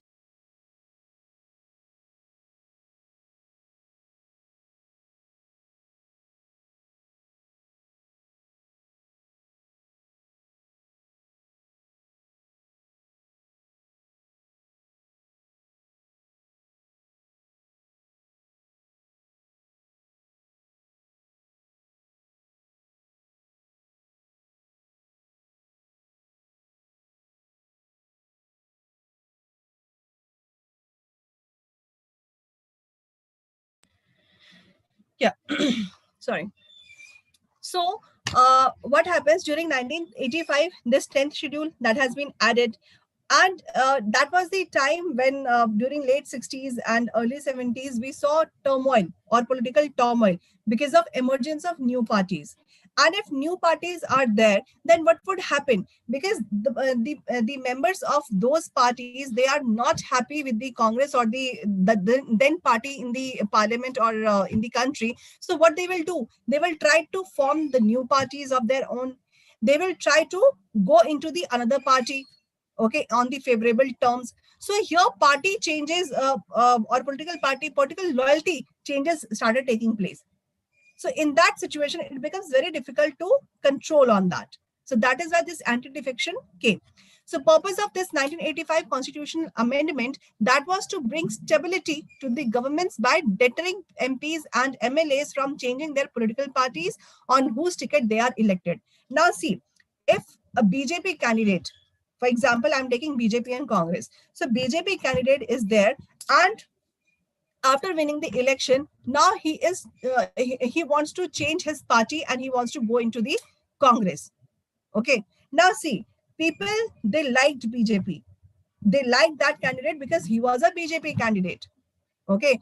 So here what happens after winning the election, he now wants to go into the Congress. Okay, into the Congress party. So what will happen? He is betraying the will of the people who has elected him because of the name of BJP. Okay, so here betrayal, direct betrayal to those people they are doing. So that is why this defection was required, so that political stability can be there. Okay, can be present. Okay, so penalty for shifting political loyalties is the loss of parliamentary membership and a bar on becoming a minister. Earlier, law specifies the circumstances under which changing of political parties by MPs invite action under the law. And law covers three types of scenarios with respect to the MP switching parties. First is when a member elected on a ticket of a political party, if he voluntarily gives up membership of such a party or votes in house contrary to the wishes of the party. So there are certain steps or certain reasons on which anti-defection are being are applicable. First is what? If a member, if an MP or MLA of so and so party, so if he voluntarily wants to give up his party, sorry, give up his membership, he do not want to be member of that political party. Okay. Or in case, for example, if any discussion in the parliament goes or in the assembly goes, so what happened? All such matters that has to be voted. है ना? So political parties, every political party in the assembly or in the parliament, they are having their whip, WHIP, whip. Whip means what? That whip will take care of all such present members of so and so political party. पहला क्या होगा? They're present. Okay. Second, their wishes. Whom, if any, what has to be go on. So what will happen? Whip will decide, or the party will decide that they are going to vote, they are not going to vote, or they are going to abstain. मतलब neutral, हम कुछ नहीं करेंगे. ठीक है? So if that person, the particular person, if he voluntarily giving up his membership, if he is going against the wish of the party, ठीक है? If he going against the wish of the party, then his membership got cancelled. Second is what? When MP who has won his or her seat as an independent candidate, it means, for example, mobile. Mobile is the political symbol, okay, symbol of an independent MP. He won the election on that political symbol. Now, after getting elected, he wants to shift into any big political party. After getting elected, he wants to shift. Then in that case, what happened? People, they have given vote because he was independent, because he was having his own thought, he was having his own ideology. People voted to him because of that only. Now he's also betraying the wish of the people. Okay, so this is the second possibility, when any MP who has won the election on the basis of independent seat, after election, he joins any political party. So in both these instances, MP loses their seat in the house on changing or joining a political party. Okay. Now, third scenario. Third is what? That is relating to the nominated MPs. Now see, nominated one, nominated by the president. Now what happens?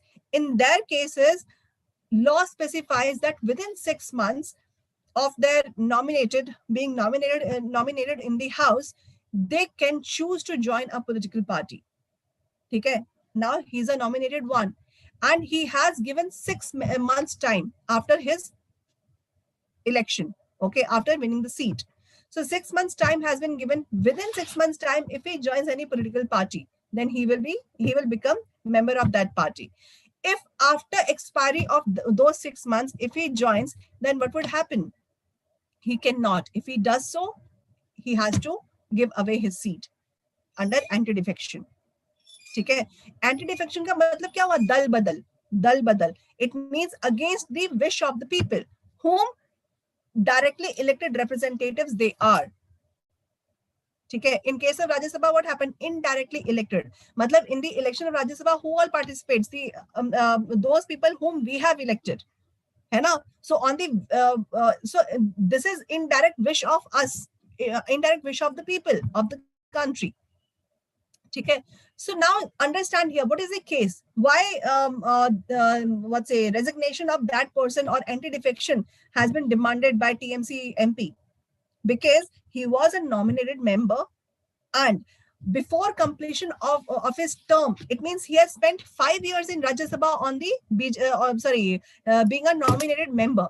Now he has got nomination from BJP to fight election in the MLA election from what was the constituency?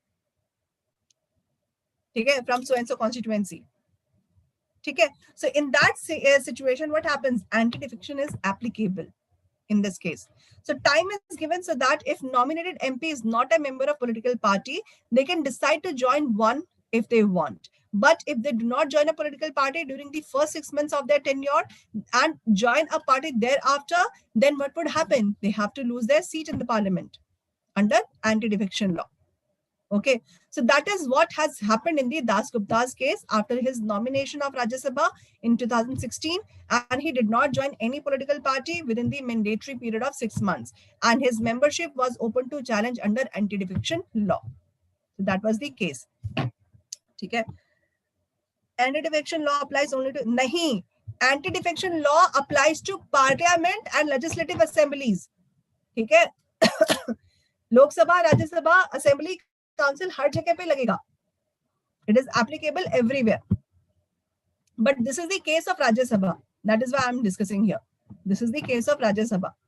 But it is applicable in both the houses of the parliament and legislative assembly and council. Okay.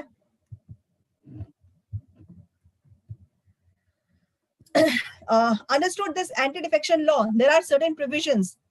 Any doubts in this?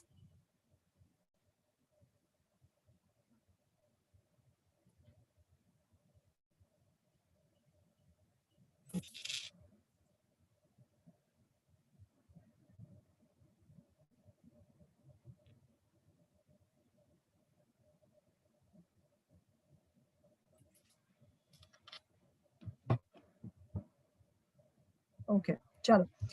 Moving forward. So changing or joining a party, what happens in this scenario? So over the years, courts have decided that changing a party or joining another does not have to be a formal act. Okay, it can be interpreted through an MP's actions on a case-by-case basis. It means on the basis of case, anti-defection can be applied if any MP wants to change or join another party. Okay, so in the past, actions like campaigning for another political party, joining a delegation of elected representatives from another political party to give a representation to the governor, appearing in the political rallies, or fighting an election on the symbol of a political party have been held to constitute defection. Okay. And when 1985 law has been made, its statement of objects and reasons stated, the evil of political defections has been a matter of national concern. Why? Because that was the time period when many ups and downs has been seen in the political sphere. Okay, when people belongs to one party, they started campaigning for the another one. Okay, it means, ab dekho, if election is taking place, okay, if election is going on, then huge public money is being invested. है ना? Public money in this on the name of money given by the election commission, spending by the election commission in all such doings of the election. Okay, people who all are involved in the election duties, they are being given special allowances for that. कहाँ से आ रहा है? These all are public money. Political parties, they are being funded by different bodies. They are being funded. In fact, election commission, they give the funds. Certain amount are being given to these political parties. So whose money are that? That is public money. Okay. So here what they are doing, they are basically betraying the wish of the people, people's money. Okay. If people want a certain candidate or a particular candidate from BJP, and he, after winning election, going or joining the Congress or another party, then what would happen? He has betrayed the wish. And another thing is that if election has been taken place and huge money has been spent on that, and after everything, after all such formalities and procedures, what is happening? What's a political game has been started. People from one party now, horse trading, you can say, that has started. So it is against democratic principles. It is against democratic principles, because if MLAs or MPs, they are changing party, they are changing party not on the basis of ideology, but basically on the basis of money, how much money they are getting, how much money support they are getting from so and so party. So this is against the democratic principles. Okay? So that is what that has been said. The evil of political defections has been a matter of national concern. If it is not combated, it is likely to undermine the very foundation of our democracy and the principles which sustain it. So now continuity and stability of an elected government are decided in the Lok Sabha, where no confidence motion can be moved against the government to control the executive. No confidence motion is the way. Okay, but anti-defection law applies equally to Lok Sabha and Rajya Sabha MPs. Even through the upper house has no role in deciding the government's fate. Earlier version of law did not contain the provision for the disqualification of nominated MPs. It has added later on. Okay. Any questions, any doubts in this?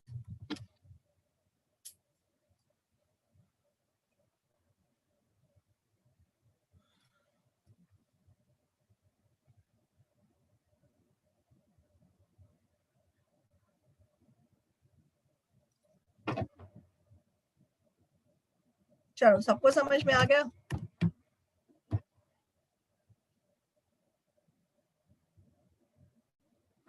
चलो. So moving on to the next article, that is about climate crisis, environment topic. Okay, cool. So ocean may emits more ozone depleting gases. That has been found. Okay.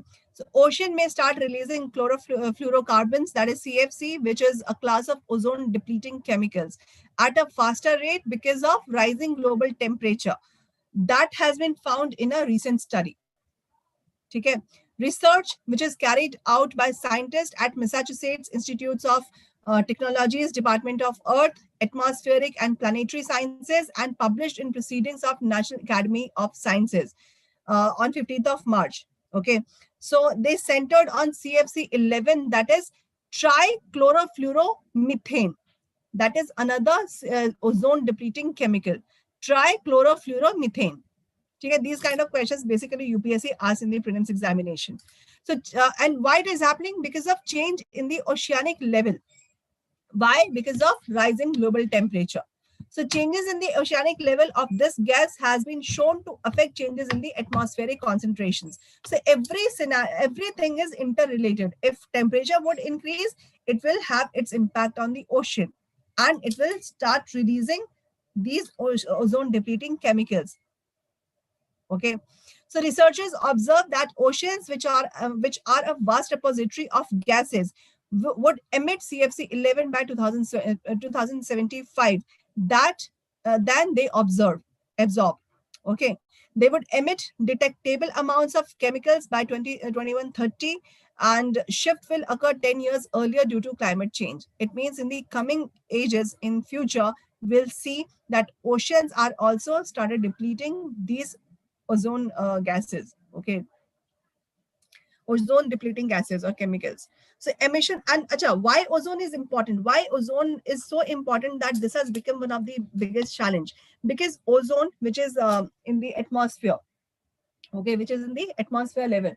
So what happens? Because of ozone layer, the UV rays that doesn't come directly. Okay, because it emits UV rays. So whenever it emits UV rays, the ozone layer, so it means it is protecting us from all such skin ailments. Okay, skin ailments because of direct sun rays, skin cancer. Okay, direct ozone is not favorable for the crops. Okay, is not favorable for the health. So UV rays that protects us from ozone. Okay, or sorry, I'm getting it wrong. Okay, sorry. Ozone layer that protects us from the ultraviolet rays of the sun, which is not favorable for the health of the people because of skin cancer or skin ailments, and it is also not favorable for the environment, and it is also not favorable for the agriculture. It has impact on agricultural crops, it has impact on the environmental pollution, it has impact on the health. That is why ozone is very important. And because of these gases, these chemicals, trichlorofluoromethane and chlorofluorocarbons, these are what? These are ozone depleting gases. It means ozone hole. These are the basic reason of the ozone hole, because of ultraviolet rays that is reaching on the earth surface. Okay, so because of growing temperature, it is impacting ocean, and because of these ocean, this is the biggest depository of gases, so they will start depleting these gases in the environment. Okay, and this will be seen in the coming years. So emissions of these CFC-11 from the ocean will effectively extend the chemical's average residence time, causing it to linger 5 years longer in the atmosphere than it otherwise would. Basically, what would happen if ocean will emit, then their time period on the surface, on the earth, that will, or in the atmosphere, that will be elongated. Okay, so it will have future impact. Okay, so they may impact future estimation of CFC-11 emissions. Researchers, they used hierarchy of models, starting with the simple 6-box model to simulate mixing within and between the ocean and atmosphere. Then they began with a simple model of the atmosphere and upper and lower layers of the ocean in the northern and southern hemispheres. Then they added anthropogenic emissions of CFC-11 that had previously been reported through the years of the model. It means they have done research on this, okay, the natural ozone and the artificial one. Then they ran it forward in the time from 1930 to 2300 so that they can observe the changes in the chemicals flux between the ocean and the atmosphere. On that basis, what they found that it can replace the ocean layers of this simple model and MIT general circulation model, or that is more sophisticated representation of the ocean dynamics, and ran their model again over the same time period. So that is about the research thing, how they did that. Okay, so this is not important how they did that, but what is the result, that is important. तो इसमें ज्यादा दिमाग नहीं खपाना है कि हुआ कैसे, किसमें खपाना है कि होगा क्या. ठीक है. So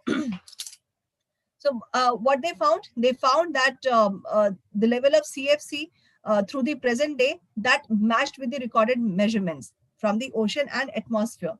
And these models that predicted oceans will start being net contributors of CFC somewhere around 2075. And in 2145, ocean would emit CFC-11 in amounts that would be detectable by current monitoring standards. It means it will be monitored easily by 2145. Okay. So model found that this process could be sped up by the climate crisis. If planet warms by 5 degrees Celsius by 2100, then ocean will become a net emitter of CFC-11 by 2065, and they will release detectable levels by 2140. Matlab, very severe time is yet to come. Whatever we are seeing in the name of COVID-19 because of environmental pollution or climate crisis, we are going to witness the severe one in the near future. Okay. So climate change that stand poised to change average temperature and circulation patterns in the ocean and facilitates its outgassing process.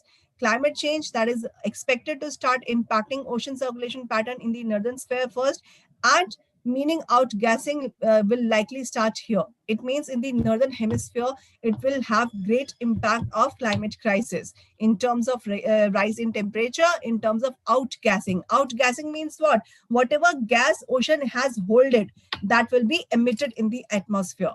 That is the meaning of outgassing. Okay.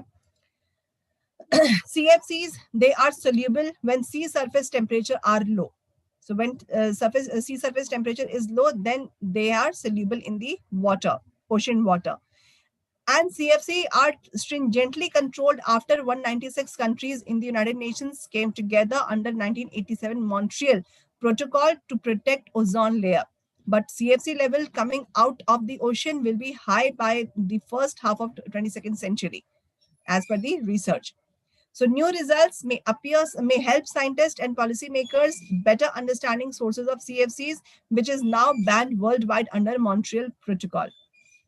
So under Montreal Protocol, it was found that CFC gases are being depleted because of air conditioners, okay, used by the people. So that has to be protected. So here it is saying if temperature of ocean would would increase, then the CFC, which is soluble in the water, it will start depleting. Okay, and that will be on the severe note. Okay, any questions? Any doubts?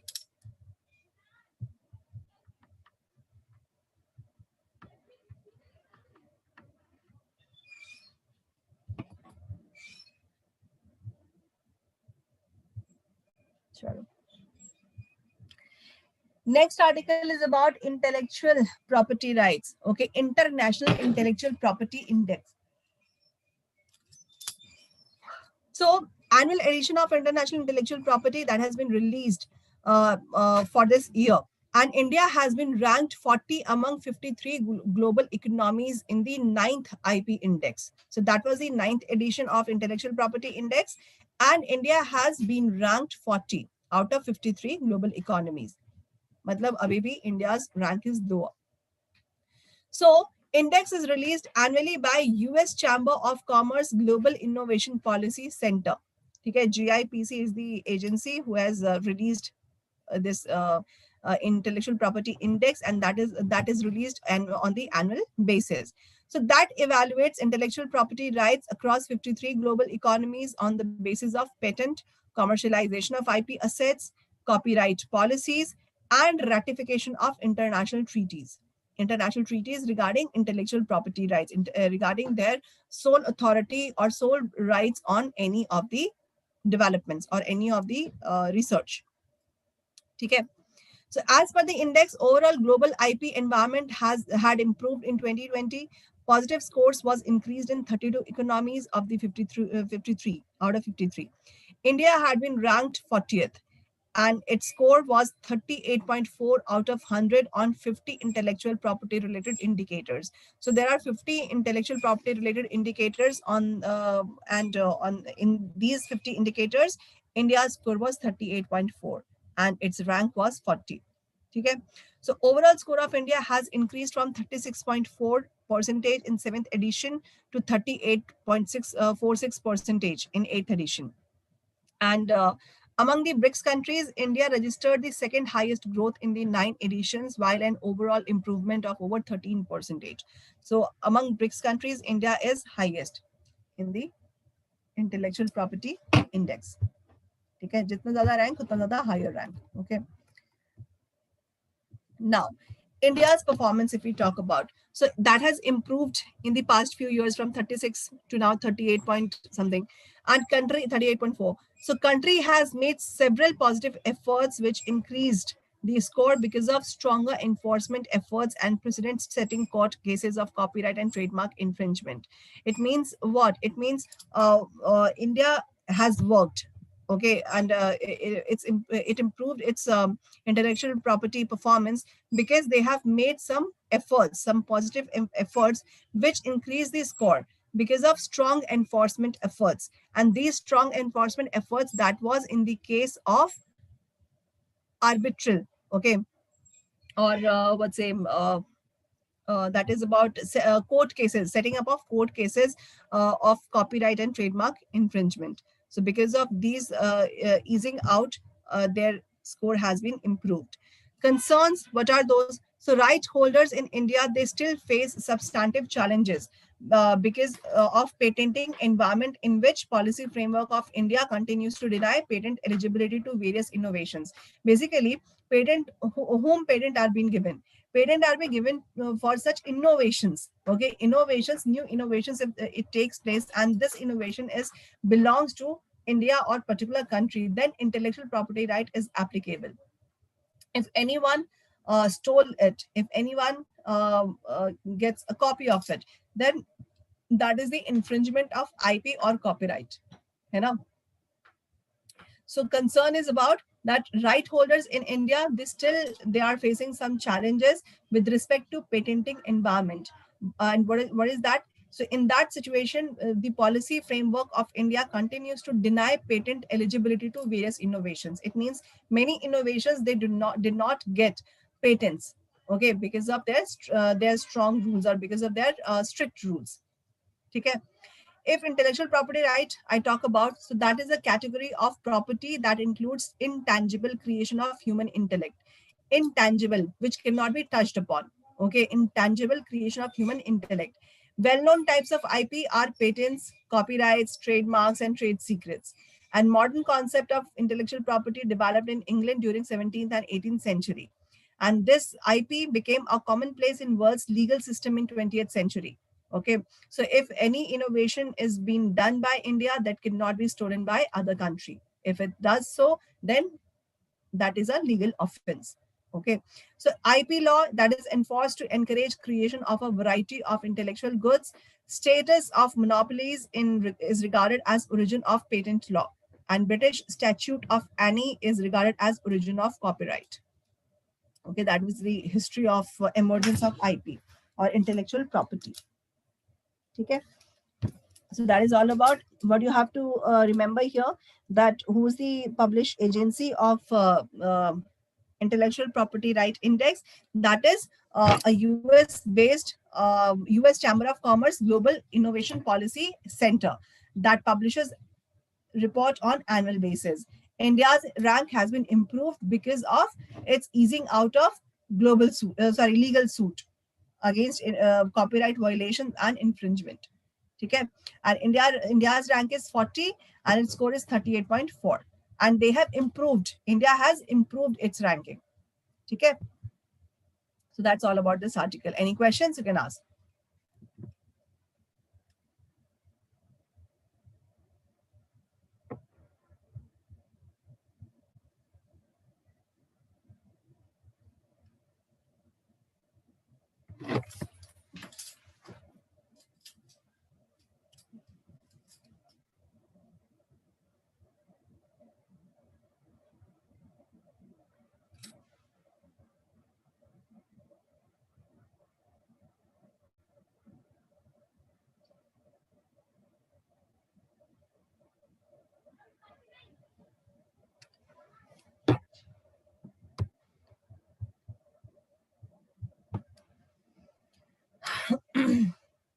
Okay, देखो, this intellectual property, this means what? If any innovation or any experiment takes place. So, but for example, India has innovated any new medicine, okay, or any new technique of agriculture.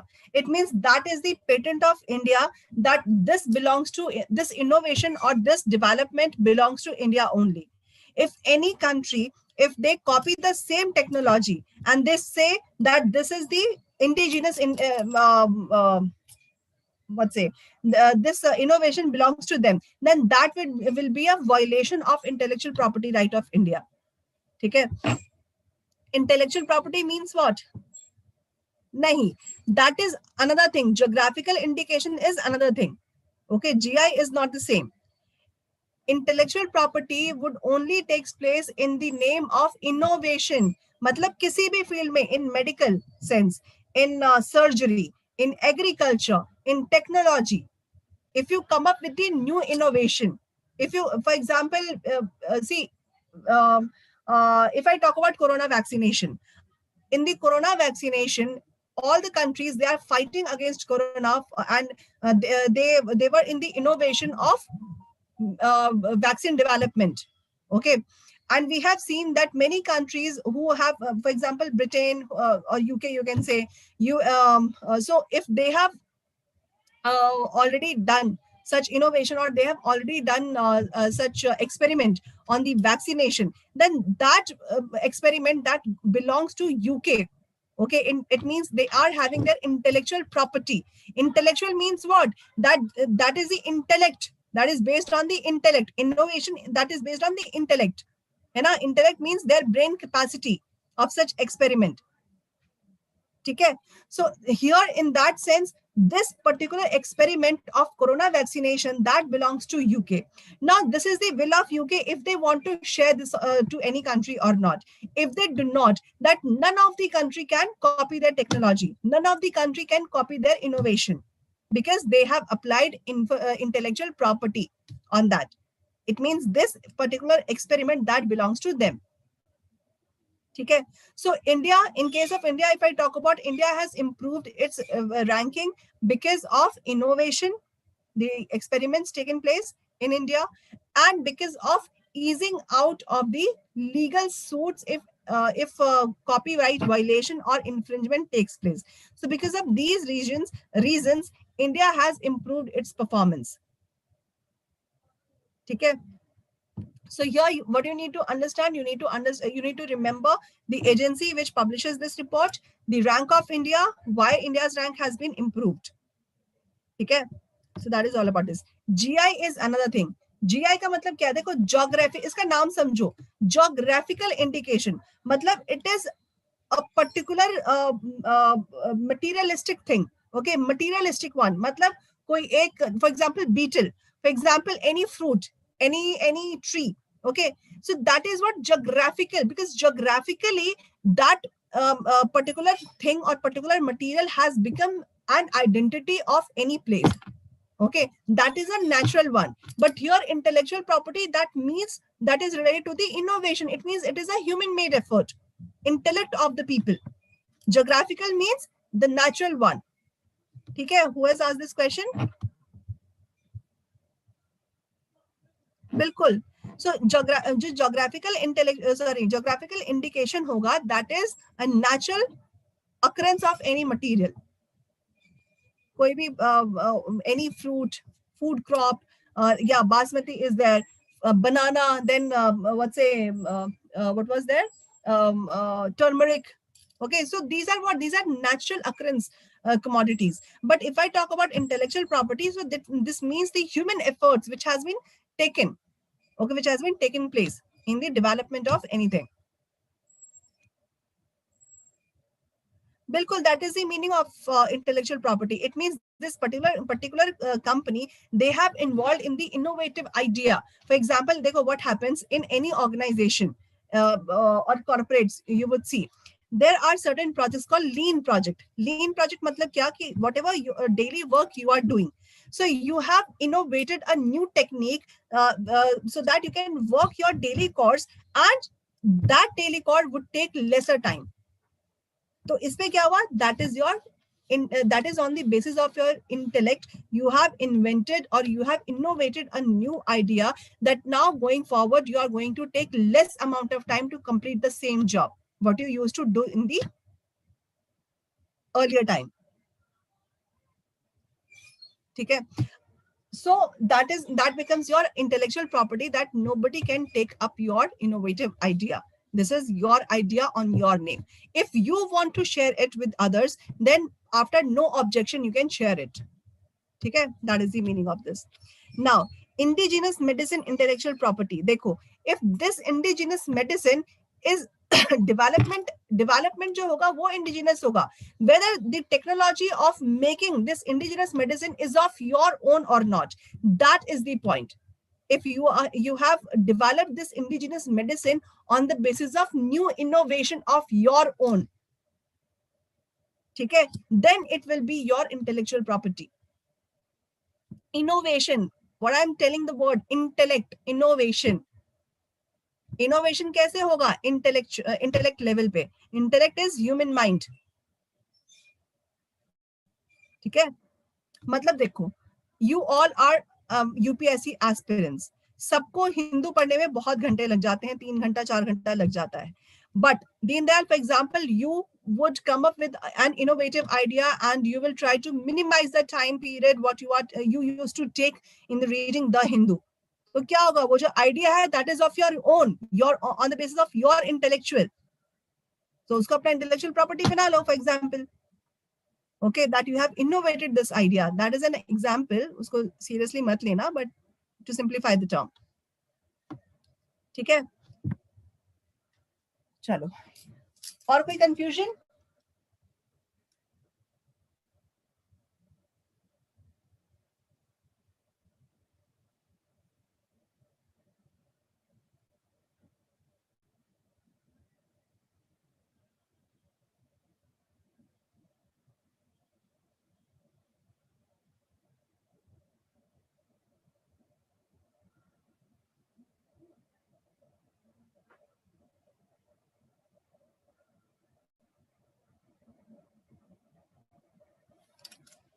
Okay. Chalo. So moving on to the next one, that is about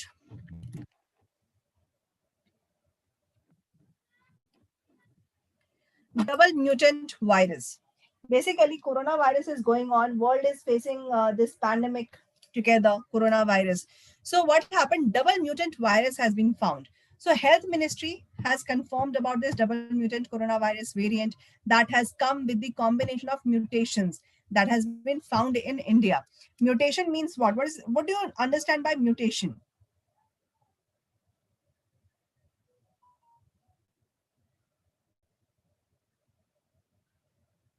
Hmm? Mutation we talk about, we have talked about this mutation of new variant in the coronavirus when that was found in UK. Then this another new variant has been found in India, and not double variant. Sorry, where I was. Yeah,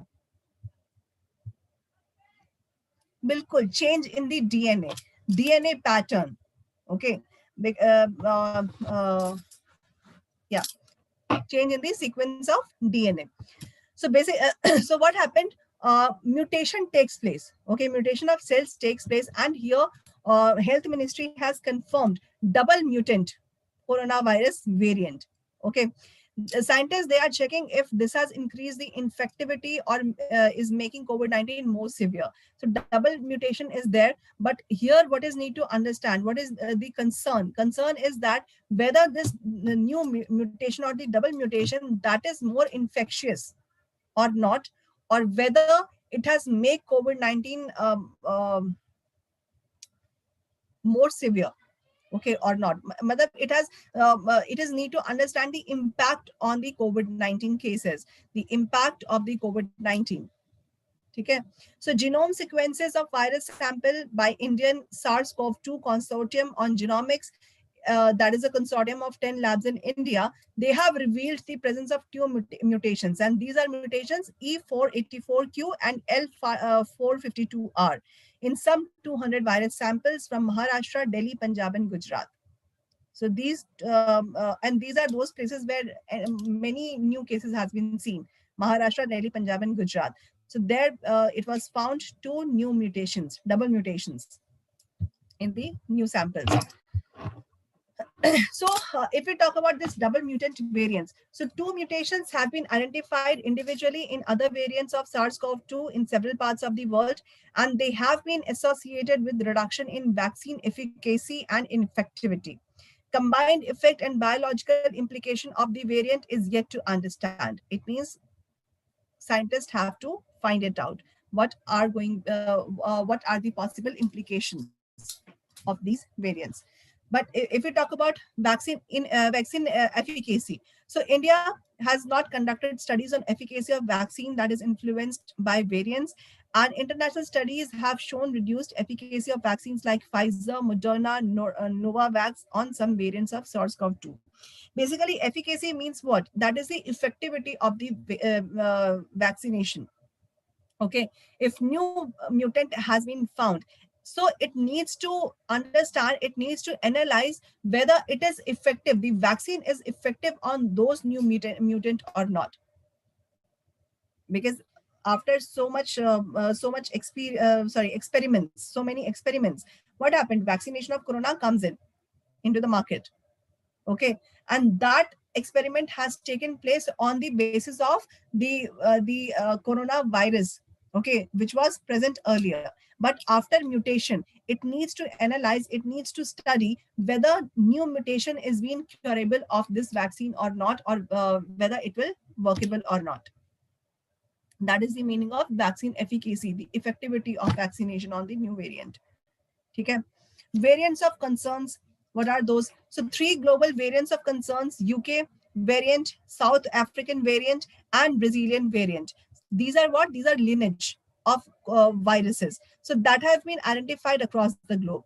And these variants of concerns have been identified by in 10,000, more than 10,000 samples from international passengers. And 771 cases of these variants have been identified in 18 states of India. Now see, 10,000 में से more than 700 are belongs to India, and that too in the 18 states of the country. So now new double variant has been submitted to be categorized under formal lineage. Double variant will have its own name. Okay. Variants under investigation. So N440K mutation that was under investigation, which is associated with immune escape, and it has been found in 123 samples. And mutation was earlier found in 33% samples from Andhra Pradesh. So this has also been reported from 16 other countries like Denmark, Singapore, UK, Japan, and Australia. So situation is very critical. Why? Because world is facing pandemic situation because of COVID-19.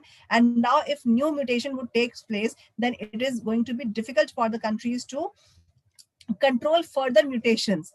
That is the prime concern. Second is what? The vaccination, which has been developed after so many experiments and so much efforts. Now whether that is going to work on the curbing of these mutations or not. Okay, that is all about this article. Any questions? Ask here.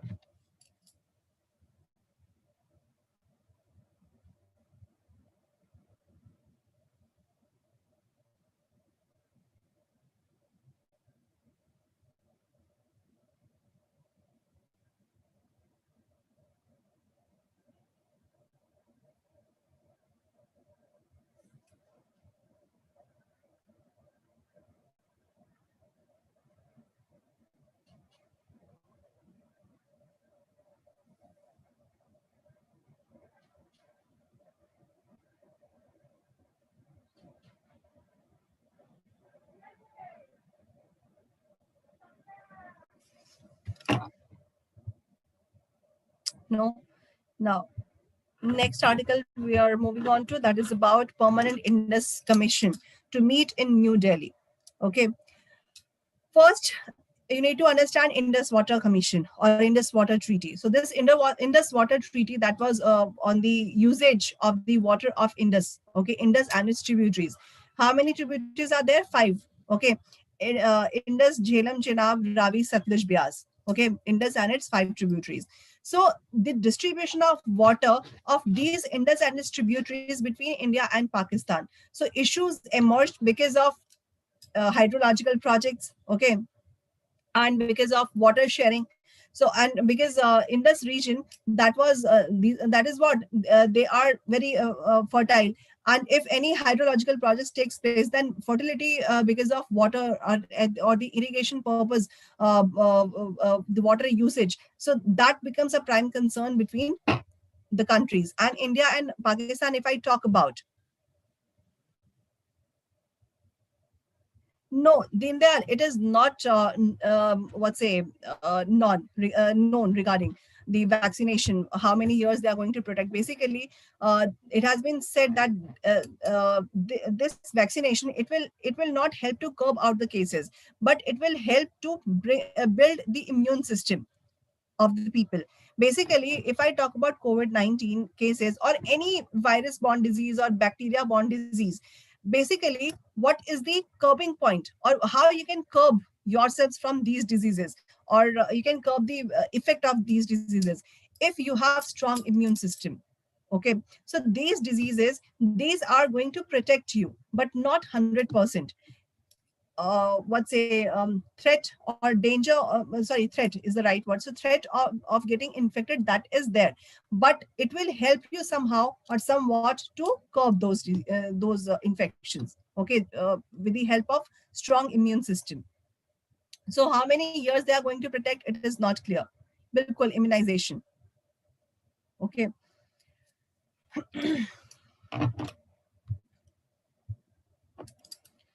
Okay, now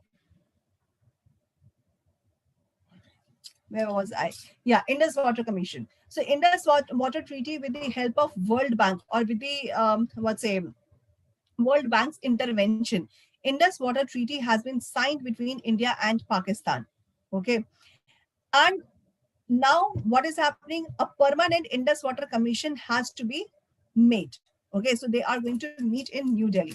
So highlighting the broader resumption of diplomatic ties, two countries announced that they are all set to hold their first meeting in the 3 years of permanent Indus Water Commission on 22nd March this year. Commission, they have to deal with the water right on the Indus River.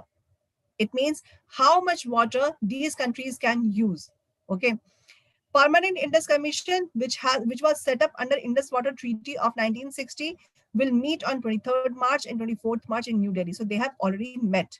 Okay. Commission deals with the bilateral water issues, and they will discuss the same during the meeting. Because as I've said, these are antecedent rivers. Indus and its tributaries. Antecedent, it means they are present before the emergence of Himalaya. Okay, these are antecedent. So, and they have found their ways between the or in the mid of the Himalaya or Himalayan terrain.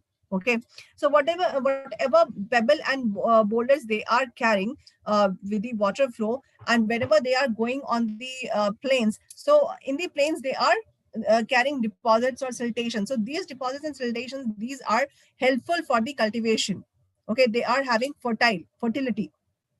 Okay, so water in the in Pakistan or in India, so that is useful for many things, for irrigation, for agriculture, for electricity generation, hydropower projects, for thermal power projects. Okay, so if these development and dam construction, so if these developments would take place, then it becomes very difficult regarding the usage of water by these countries, because water knows no boundaries, but country does. Okay, so commission deals with the bilateral water issues, and India and Pakistan, we know that they are tackling with so many issues together. Okay, so what is the agenda of the meeting? During the meeting, Pakistan will raise its objection on the technical designs of Pakal Dul of India and Lower Kalnai hydroelectric plants. Okay, so Pakistan has raised its objection on the design of the Pakal Dul project of India and Lower Kalnai hydroelectric project of India. So talks also present a thawing in the bilateral ties, which was frozen since the suicide bombing in the Indian Kashmir in 2019, and suicide bombing was blamed in Pakistan-based guerrillas. India's decision to revoke the constitutional autonomy of Kashmir to bind it closer to India was opposed by Pakistan. And now countries are making tentative efforts to re-engage and claim or calm the borders, since both the countries are struggling the worst economic slowdown due to COVID-19 pandemic. So they have their relationship had been hostile because of terrorist activities, and now they are trying to warm their relations, because they both the countries together, they are fighting against the economic slowdown because of COVID-19 pandemic. Okay. So if I talk about Indus Water Treaty, as I've said, so this is a water distribution treaty between India and Pakistan and backed by World Bank. And it provides for the provision of using the available water in Indus River and its tributaries. Indus water and other 5 tributaries: Jhelum, Chenab, Ravi, Satluj, and Beas. Okay.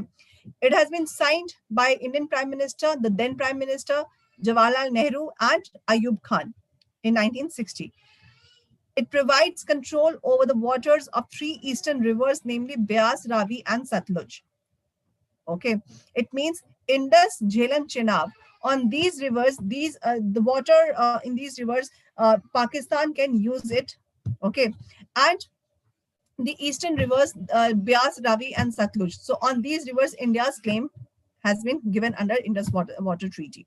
Okay, so in this Indus Water Treaty, this has been finalized, that on Indus, Jhelum, and Chenab, Pakistan's right would be there, and on Beas, Ravi, and Satluj, India's right would be there. Okay, so that was all about this Indus water. So permanent commission would be taken place, would be meeting, and they are going to decide about the usage of water and the concern regarding this Pakal Dul dam system. Okay, so if I talk about this permanent Indus commission, so that is a bilateral commission that is comprises of the officials from India and Pakistan.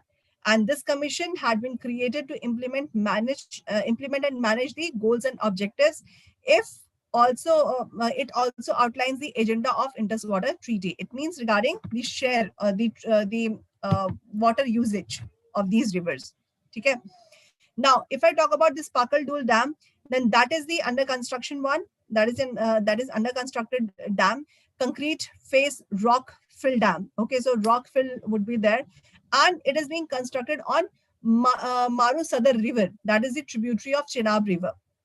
Now see, Indus, Jhelum, and Chenab, the water of these rivers, the claim of Pakistan is there under Indus Water Treaty. And India is going to make a dam, that is Pakal Dul Dam, on the Maru Sadar River, which is a tributary of Chenab River. So that is why Pakistan has raised its concern. Okay, so this dam is located in Kishtawar district of Jammu and Kashmir, which is being constructed with the objective of generating 1000 megawatt of hydroelectric power. Okay, and this dam will divert water towards south into power station of the reservoir of Dulhasti Dam of Chenab River, which is 10-kilometer long hectare tunnel. Okay. Then project was awarded to consortium of domestic and foreign countries in February 2014. And this consortium includes JP Prakash Associate, Afcons, Bharat Heavy Electrics. Construction of dam is opposed by Pakistan, which is of the view that it violates Indus Water Treaty, because Indus Water Treaty has given its claim over Indus, Jhelum and Chenab. And if on Chenab's tributary, they are going to make such construction, then what would happen? It will hamper the water capacity of Chenab River. Okay, so that is why they have raised their concern. Any questions? Any doubts? You can ask.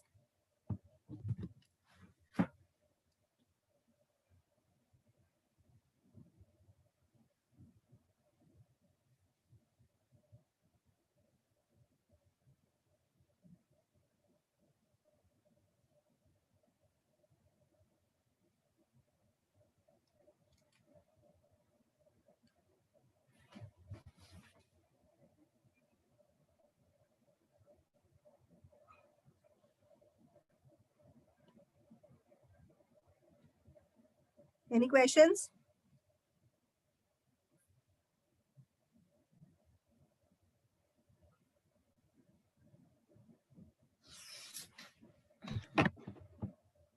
No questions, right?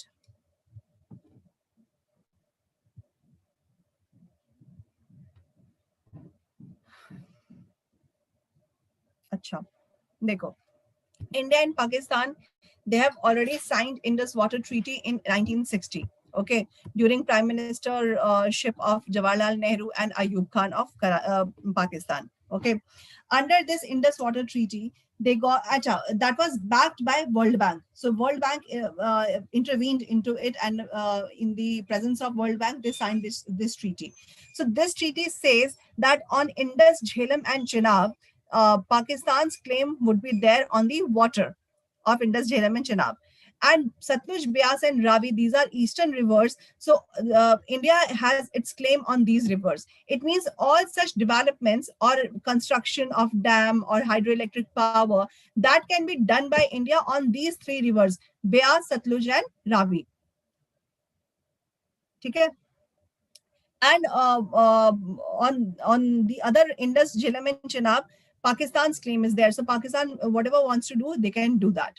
But what is happening? India has passed a project that is called Pakul Dam construction on the what is the name of the river? That is Marusadar River, which is a tributary of Chenab River. So on this Marusadar River, India is going to construct a dam, which is a rock-filled dam. Okay. Now see, if dam would be constructed, then water storage would be taking place, because that is a rock-filled dam. Okay, so water storage capacity is very higher in this dam. If water storage would be taking place in India, now understand the situation, how much water will be given to Pakistan, because that is the tributary of Chenab River. Another thing is that here this construction of dam is taking place because of construction of hydropower electric plant. Okay, and the target is to generate 1000 megawatt electricity through this hydroelectric power project. Okay, so it means in the development of or generation of electricity, water is required. Okay, so it will hamper the water sources in the water in the river. Okay, so it means the water which will go in Pakistan, which will reach in Pakistan, that will be less in capacity. So Pakistan will starve out of water. So that is the major concern of this. So Pakal Dam, you need to remember the location of this. This is located in nearby the Chenab River, Marusadar River, that is tributary of Chenab River. Okay.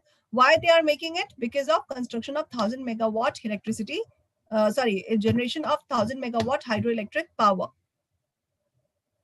Okay, and if this dam will be constructed, then it will divert water towards south. South matlab towards India. Okay, in hilly region of Himachal Pradesh.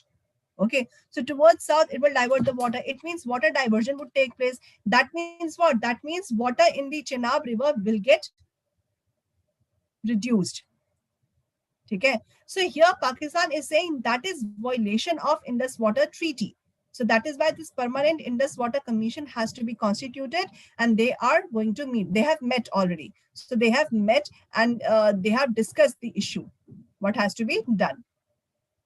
Okay, now is that understood? मोहर अब समझ आया?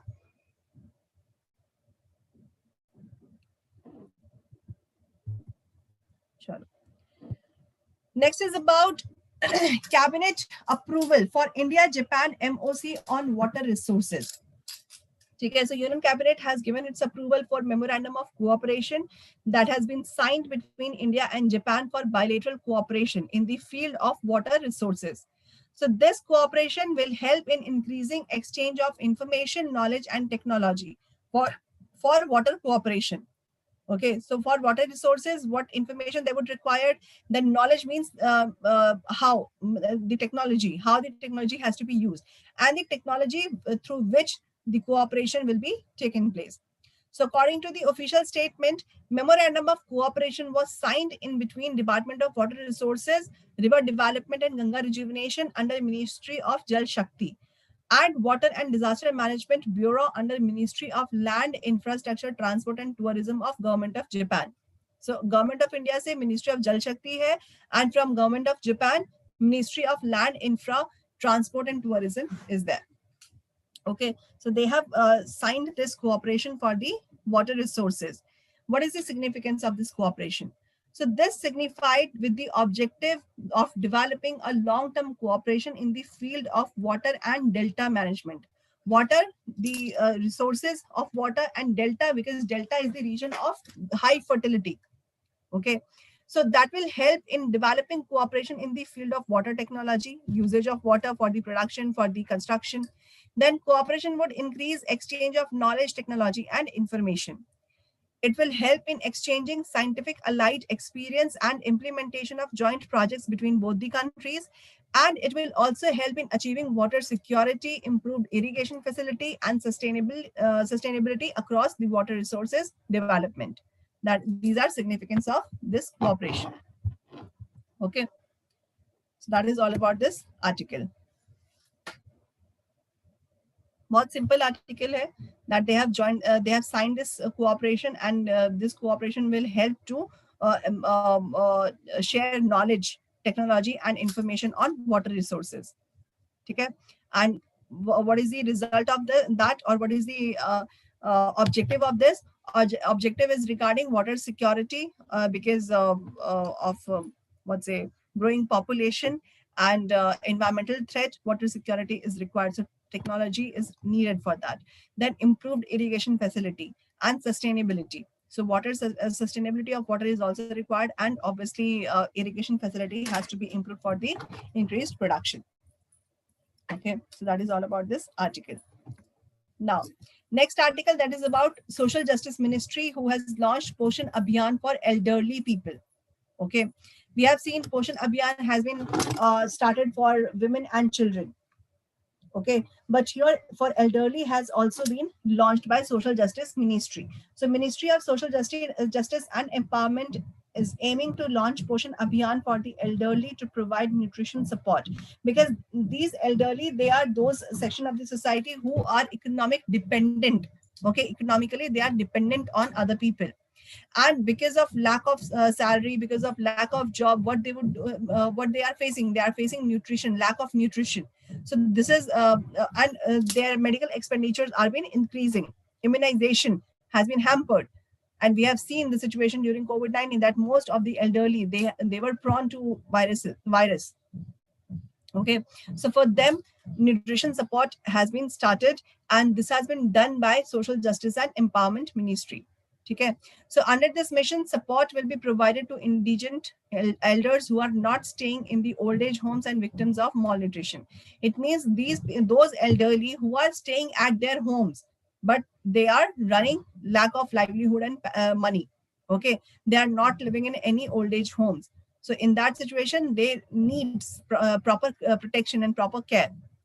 Okay, so mission will focus on procuring healthy food material, which are available locally, serve hot cooked midday meals, and it will be implemented by gram panchayats and urban municipalities. Senior Citizens Welfare Fund will be utilized to fund and implement the mission. Okay, so they will not be given dry ration, but they will be given hot hot cooked meal, okay, or midday meal. So National Action Plan for Senior Citizens, that has also that has also been seen initiated by the government. So Government of India has implemented several schemes and programs under an umbrella scheme for senior citizens, which is called National Action Plan for Senior Citizens. This scheme provides for financial security, shelter and welfare, healthcare and nutrition, protection of life and property, awareness generation, and active and productive aging. Okay, then another scheme, that is Poshan Abhiyan or National Nutrition Mission. So under this multi-ministerial initiative, which was launched in 2018 to tackle the malnutrition problem which is prevalent in India. And it has launched to improve nutritional outcomes of children, adolescent, pregnant and lactating women. Okay, so key objective of the mission is to reduce the level of undernutrition, which has been launched for children to enhance their nutritional status. So mission is seeking to eliminate malnutrition by 2022. And specifically, they target towards reducing stunting, undernutrition, anemia, and low birth weight. So this Poshan Abhiyan or National Nutrition Mission, that is specifically for women and children malnutrition issues. Okay, then another is National Council on Nutrition. So this council, which has been set up under Poshan Abhiyan, chairman of Niti Aayog, he is the chairperson of this council, and it offers policy directions in a bid to address nutritional challenges and reviews its programs. Okay, so many programs are running for different people in different spheres. Okay, in the country. So that is all about the day. These are all such important articles we have discussed in this session. I hope these help you. Okay, any questions, anything, you can ask me here. Any doubts, any questions regarding any article?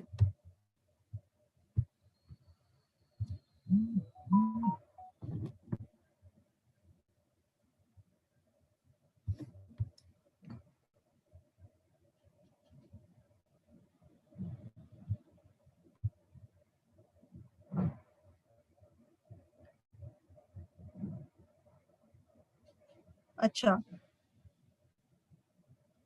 अच्छा, हाँ देखो ये चीज तो है that this bill is having political agenda. Why? Because देखो what is happening, as I've said, governor or lieutenant governor, they are having limited powers. Why? Because they are titular heads. Okay, they are titular heads. Now under this bill, what is happening, because of the tussle between government, hua kya during 2018, and it has started in 2015 when Najib Jung was the governor of Delhi, LG of Delhi. So what happened, tussle has been seen that what was the tussle, that whatever executive action which Delhi government used to be taken, that LG used to reserve it for the president recommendation. Okay, so it is hampering the governance of the state, because if so and so matter is important for the governance and you are hampering it for the further recommendation, then it will take some time. Okay, it will elongate the time, and what would be the result, nobody knows about it. So here a tussle between governor or the post of governor or LG and the government that started rising. In 2018, it has been said by the Supreme Court that it is the discretionary power of LG or governor in case of state and UT that they can reserve such matter for the president's advice. Okay, if they feel so. And this is the discretionary power of LG. But they also said that here any matter does not reflect to every matter. It means LG cannot reserve all such matters which has been decided by the Delhi government for the recommendation of president or the okay. that was the scene. And it also said that LG has to work on the aid and advice of the Council of Ministers. Council of Ministers, which is headed by Chief Minister. Okay. It also puts some limitations on the functioning of the government, that they should understand that they are not running a state. So they do not have absolute power in the state. They have limited power in the UT, because they are running their government in the UT. In the UT, control of UT is there in the hands of president. Okay? Because in UT, president, what it does, it implants administrators. Okay, so it has also been said that LG should remember that they are not administrators. They do not have absolute power. They are LGs, so they have limited power. Okay, so under this bill, what changes has been occurred? Okay, it has been said that whatever going forward actions will be taken by the Delhi government, or any executive action. Executive action means what? Council of Ministers. Actions taken by Council of Ministers. These are executive orders. So any executive matters, any executive action taken by the government, that should be taken in the name of LG. It means Lieutenant Governor is the sole authority regarding behind all such executive actions. It means it has superseded the role of Delhi government, or the government of UT. You can say Delhi UT. Okay.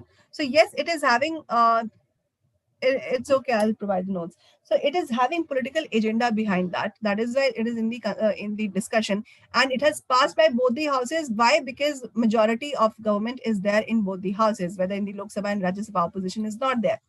Okay, so that is why it has been passed in both the houses. So you can say or you can criticize it that it is against the democratic principles or the constitutional norms. Okay, isko padna or kuch doubt ho, then you can ask me in the next session, or you can email to me. Okay, I'll provide you notes. Don't worry for this. Any more doubts, you can ask me here.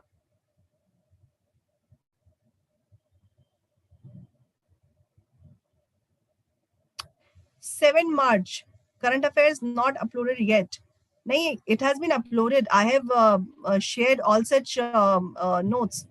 In fact last week वाला note शायद upload नहीं हुआ होगा, जो quad वाला लिया था और बीच में बंद करना पड़ा था because of network issues. I think वो अपलोड नहीं हुआ था because I haven't shared. Okay, and before that all such notes has been uploaded. I have shared each and every notes. Anyhow, I'll see to it. I'll ask it. Okay, chalo. So thank you so much, guys. Have a nice day. Have a nice weekend, and happy Holi to you all. Take care of yourself and study hard. Thank you so much. Bye-bye.